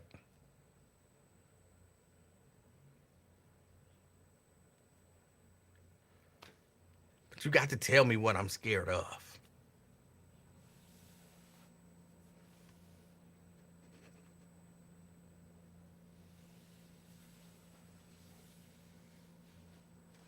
All right, y'all. I got to get out of here. I'm like an hour and some odd over. And I started on time today. I went over just because I went over. I enjoyed the conversation with Ron. And so I went over. And I don't know if I'll be here tomorrow. I hope I will. If I'm not working late, I will be here tomorrow. But as soon as I find out, if I'm not going to be in, I'll post that I'm not going to be in. But I plan on being here. But if I'm not, I appreciate y'all patience as always. Daryl laughing, I'm open to being scared. I am. I'm sure that there are things that I don't know that I should be afraid of. And I listen. I do. I listen. And you know, seriously, I listen. I really do. It might sound like I don't listen and like I'm trying to debunk you when you saying stuff and I start asking questions. I'm trying to get a better understanding.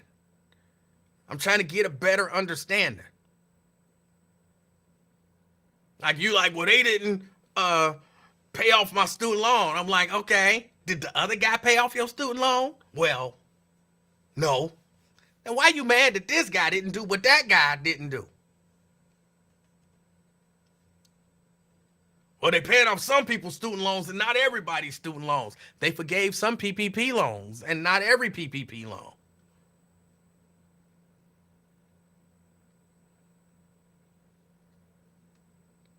If they do it for one, they got to do it for all, right? Otherwise, it shouldn't be. And I didn't get a PPP loan. My money paid for somebody else's PPP loan.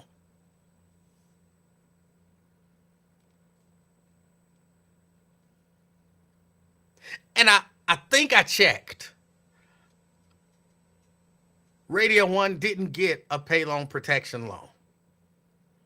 Somebody said when I had brought that up, well, Radio One, they got them. It's not the same, but it's kind of government-backed loan is a government-backed loan. And forgiving government-backed loans is forgiving government-backed loans. So if we like, hey, they shouldn't be forgiving these student loans because everybody don't have a student loan. So it's not fair that some people who didn't get a student loan is paying off other people's student loans. Okay, I can go with that. But some people didn't get a PPP loan, but my tax money went to paying off PPP loans for people who got them.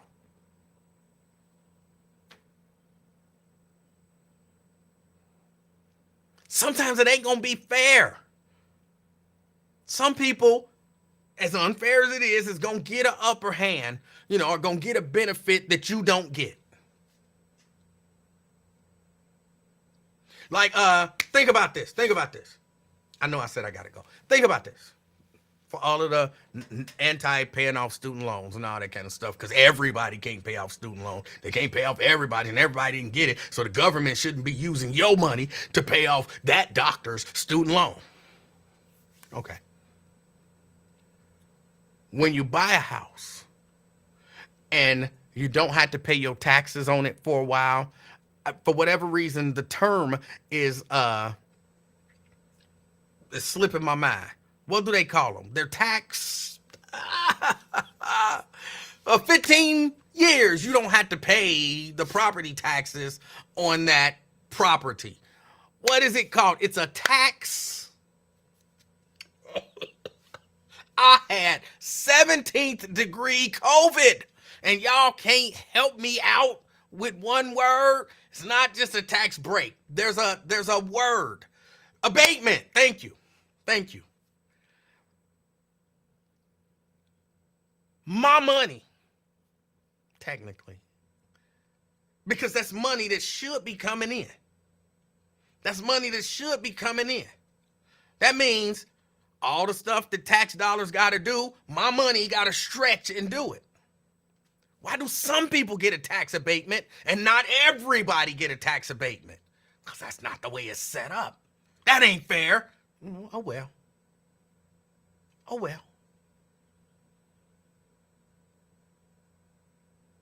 Sometimes it ain't fair, but it's for the greater good.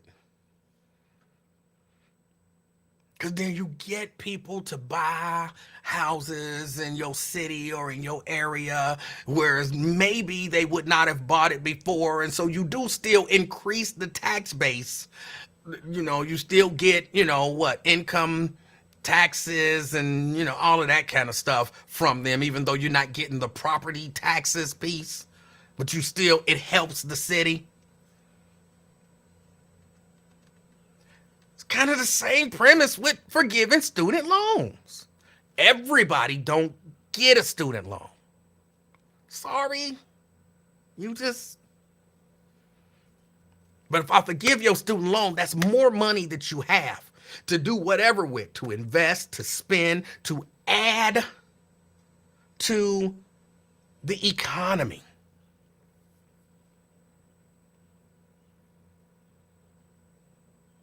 But that's our tax dollars. So is the abatement money. So was the PPP money.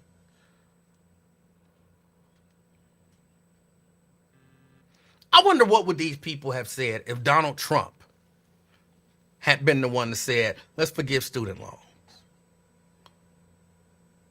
Let's forgive some student loans. I don't do a Donald Trump impersonation. We're going to forgive student loans. It's going to be the best loan forgiveness in the history of loan forgivenesses. We're going to do more forgiving than has ever been forgiven.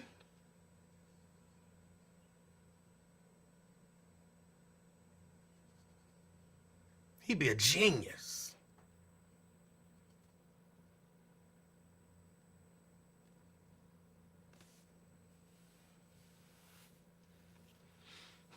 But y'all want me to be scared. Y'all want me to be scared and angry.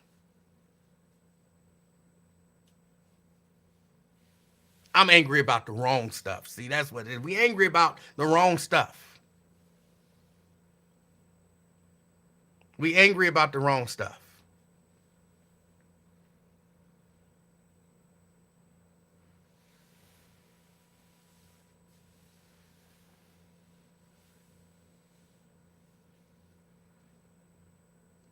We're supposed to be angry about migrants.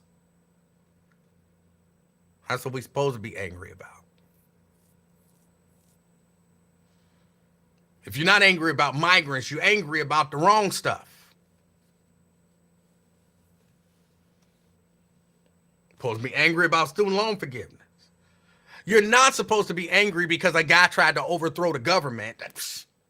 Let that go. You're not supposed to be angry that a guy allegedly sexually assaulted a woman. He fingered her. According to reports. He fingered a lady against her will.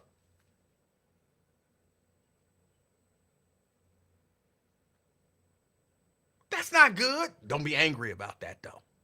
See, that's what they want to do. They want to keep you angry. When police beat somebody, don't be angry about that.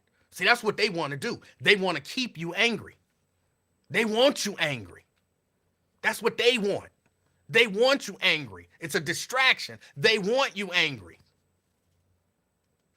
Don't be angry about it. Don't be angry about like racism. Don't be angry about police brutality. Don't be angry about somebody trying to overthrow the government. Don't be angry about any of that stuff. Migrants, be angry about migrants. Student loans, be angry about student loans. Hold on. They want you angry as a distraction. Why do y'all want us angry?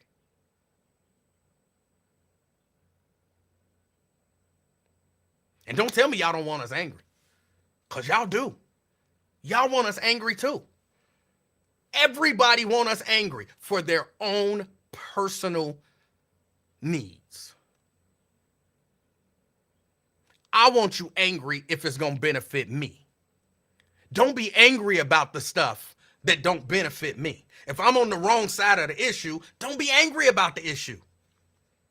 Police brutality, you know what the chances of are of you getting killed by a police officer? It's like 0.0001%. So don't be angry about it. It's almost like it ain't real. Don't be angry about that. Why? Because my anger about that doesn't benefit your side. Because your side don't give a damn. Everybody want us angry. Everybody want us angry. We got to choose what to be angry about. Because if you're looking at if you are looking at the world, and you are seeing what's going on in the world, and some of this stuff don't make you angry, something might be wrong with you.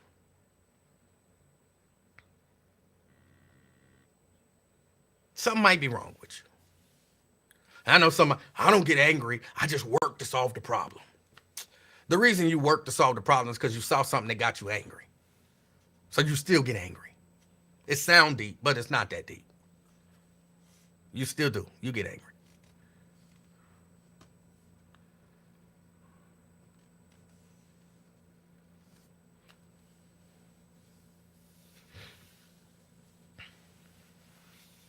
Y'all, I got to get out of here. Right, Vincent. Vincent said they want our vote. Nothing else. And we really get nothing in return. Yeah. And whoever can push the right button, get you to vote for them. That's what they'll do. And you have to determine, for real, what's best for not just you. I do get a little frustrated when I hear people say, you got to vote for what's in your best interest. That's true. But you got to balance what's in your best interest with what's in the best interest of the people. And, as we live here in America, for the country and, kind of the world. Like, the world, man. Damn. I mean, think about it. Why am I recycling now? That's not the most convenient thing for me to do. The most convenient thing for me to do is just throw that shit away and let them come and pick it up on whatever day garbage night is. Put it all in the garbage. Pick it up. It's what's in my best interest. But I got to think about the environment and how it affects everybody and the world. So I separate out recyclables. I got 2 separate garbage cans in the house and 2 separate garbage cans outside. It's not convenient for me. I mean, I got to drag 2 garbage cans out on pickup day and drag 2 garbage cans back. I got to take 2 garbage cans with 1 bag, and then I just dump the recyclables into the other one. I don't put them in a separate bag. I got to take them both out. No, you got to vote what's in your best interest and what's in the best interest of everybody.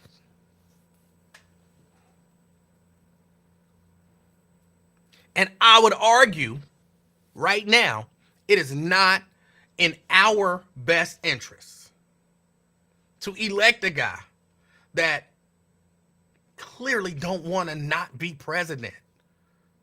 Like, not sure that he wanted to be president initially, but when he got there, remember earlier in the show, we talked about once you get power, something happens. It's a human condition. And once he got in there, I don't want to leave. They made me president. I don't want to leave. Hold on, I didn't win. Just find me 11,000, I don't remember the number, 11,391 votes. That's 1 more than I need. Because I don't want to leave office. I like this power. What? They gonna put me out? What? Hey, y'all, they gonna put me out. Y'all need to go up there and take your country back. We marching up to the Capitol to take our country back. That's not in our best interest to put that guy back in office so he cannot want to leave again.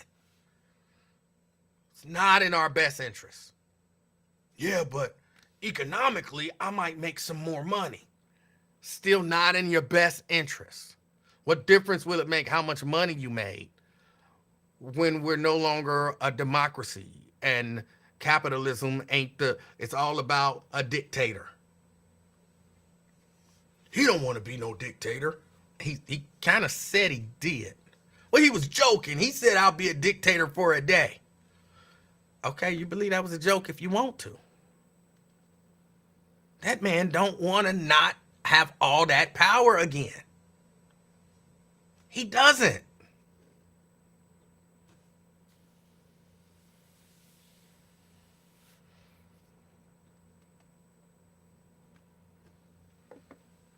Do what's in our best interest as a nation.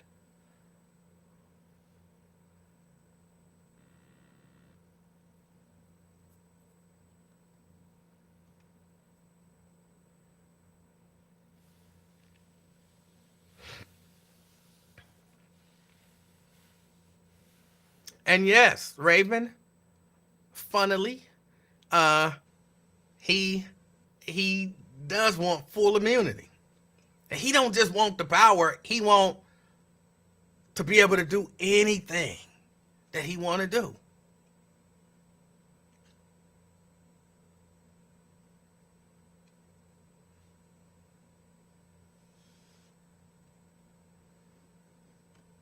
Do what's in our best interest.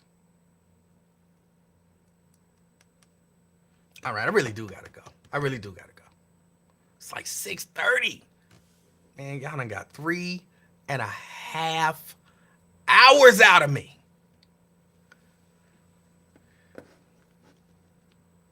I gotta go rest up.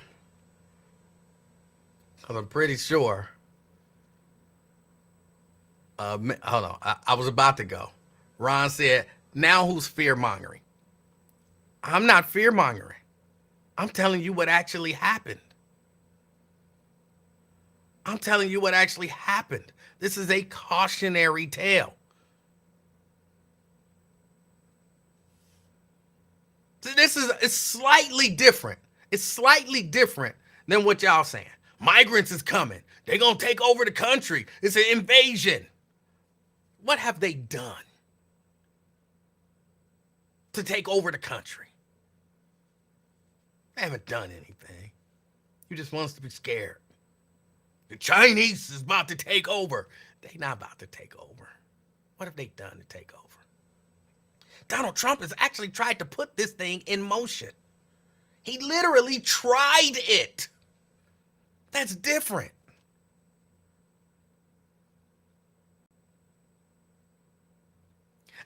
To me, it's tantamount to this. Maybe another bad analogy. I'm making it up on the fly. It just came to me, like in a vision. If I walk into a bank with a hoodie on, anybody can get scared. Oh, I think he here to rob the bank. Oh, Lord, I think he here to rob the bank. That's what y'all saying. I think he here to rob the bank. I ain't did nothing to even look like I look like I'm going to rob a bank because I got on a hoodie. So you scared. Now that's different than if I tried to rob the bank last week and then I come in with my hoodie and my glasses on and my hand in my pocket. Now it's not fear mongering to say, hey, whoa, that's that dude that tried to rob the bank last week. Don't let him in. What? Him. He literally tried to rob the bank last week. He's got on the same hookup that he had on when he tried to rob us last week. Oh, you fear-mongering. No, I'm not. That's not fear-mongering. That's different. He literally tried it. That's not fear-mongering. It's different. It's different. It's totally different.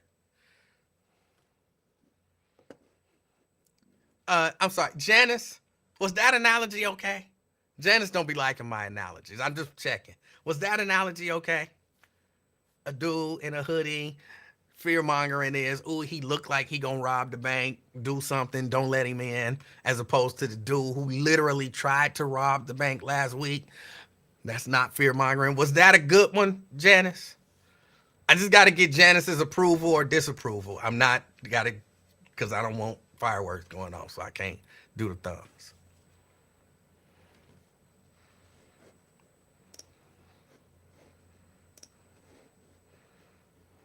So just checking.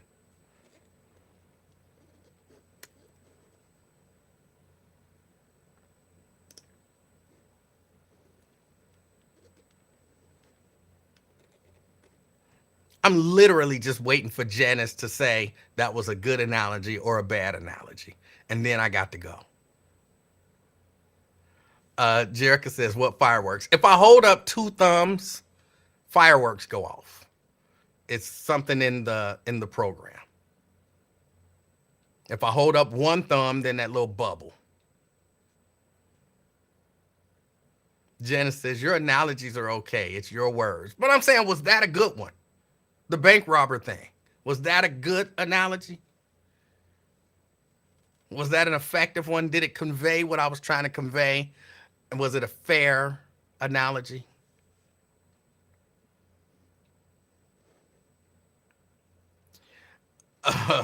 Britt says, broaden your horizon. Try to use an allegory next time instead of an analogy. Okay. Jerica says, hold up 2 thumbs, please. Do you really want to see the fireworks? All right. Well, hold on. I am trying this new because they just did something new with Restream. Maybe it won't happen. Janice gave me the thumbs up. Great. All right. Here's the 1 thumb.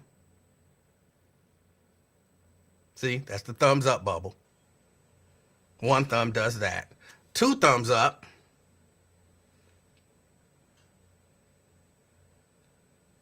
Do they have to be even? We get fireworks.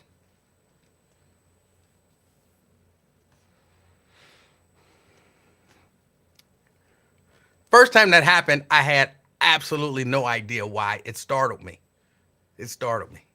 Y'all, I got to get out of here. I appreciate y'all hanging out with me for so long. Those of you who were able to stick around, thank y'all for supporting me. I appreciate y'all. I think that's about it. As you are out and about, of course, as always, do me one favor. I really mean this. Oh, somebody said do the peace sign. I don't know what that'll do. Oh. Wow. I did not know that that would do that. I had to show that one to little baby. That one she'll like. Little baby will like that one. All right, y'all. As always, be the reason that somebody smiles today. Till next time, I'm out, y'all. Peace.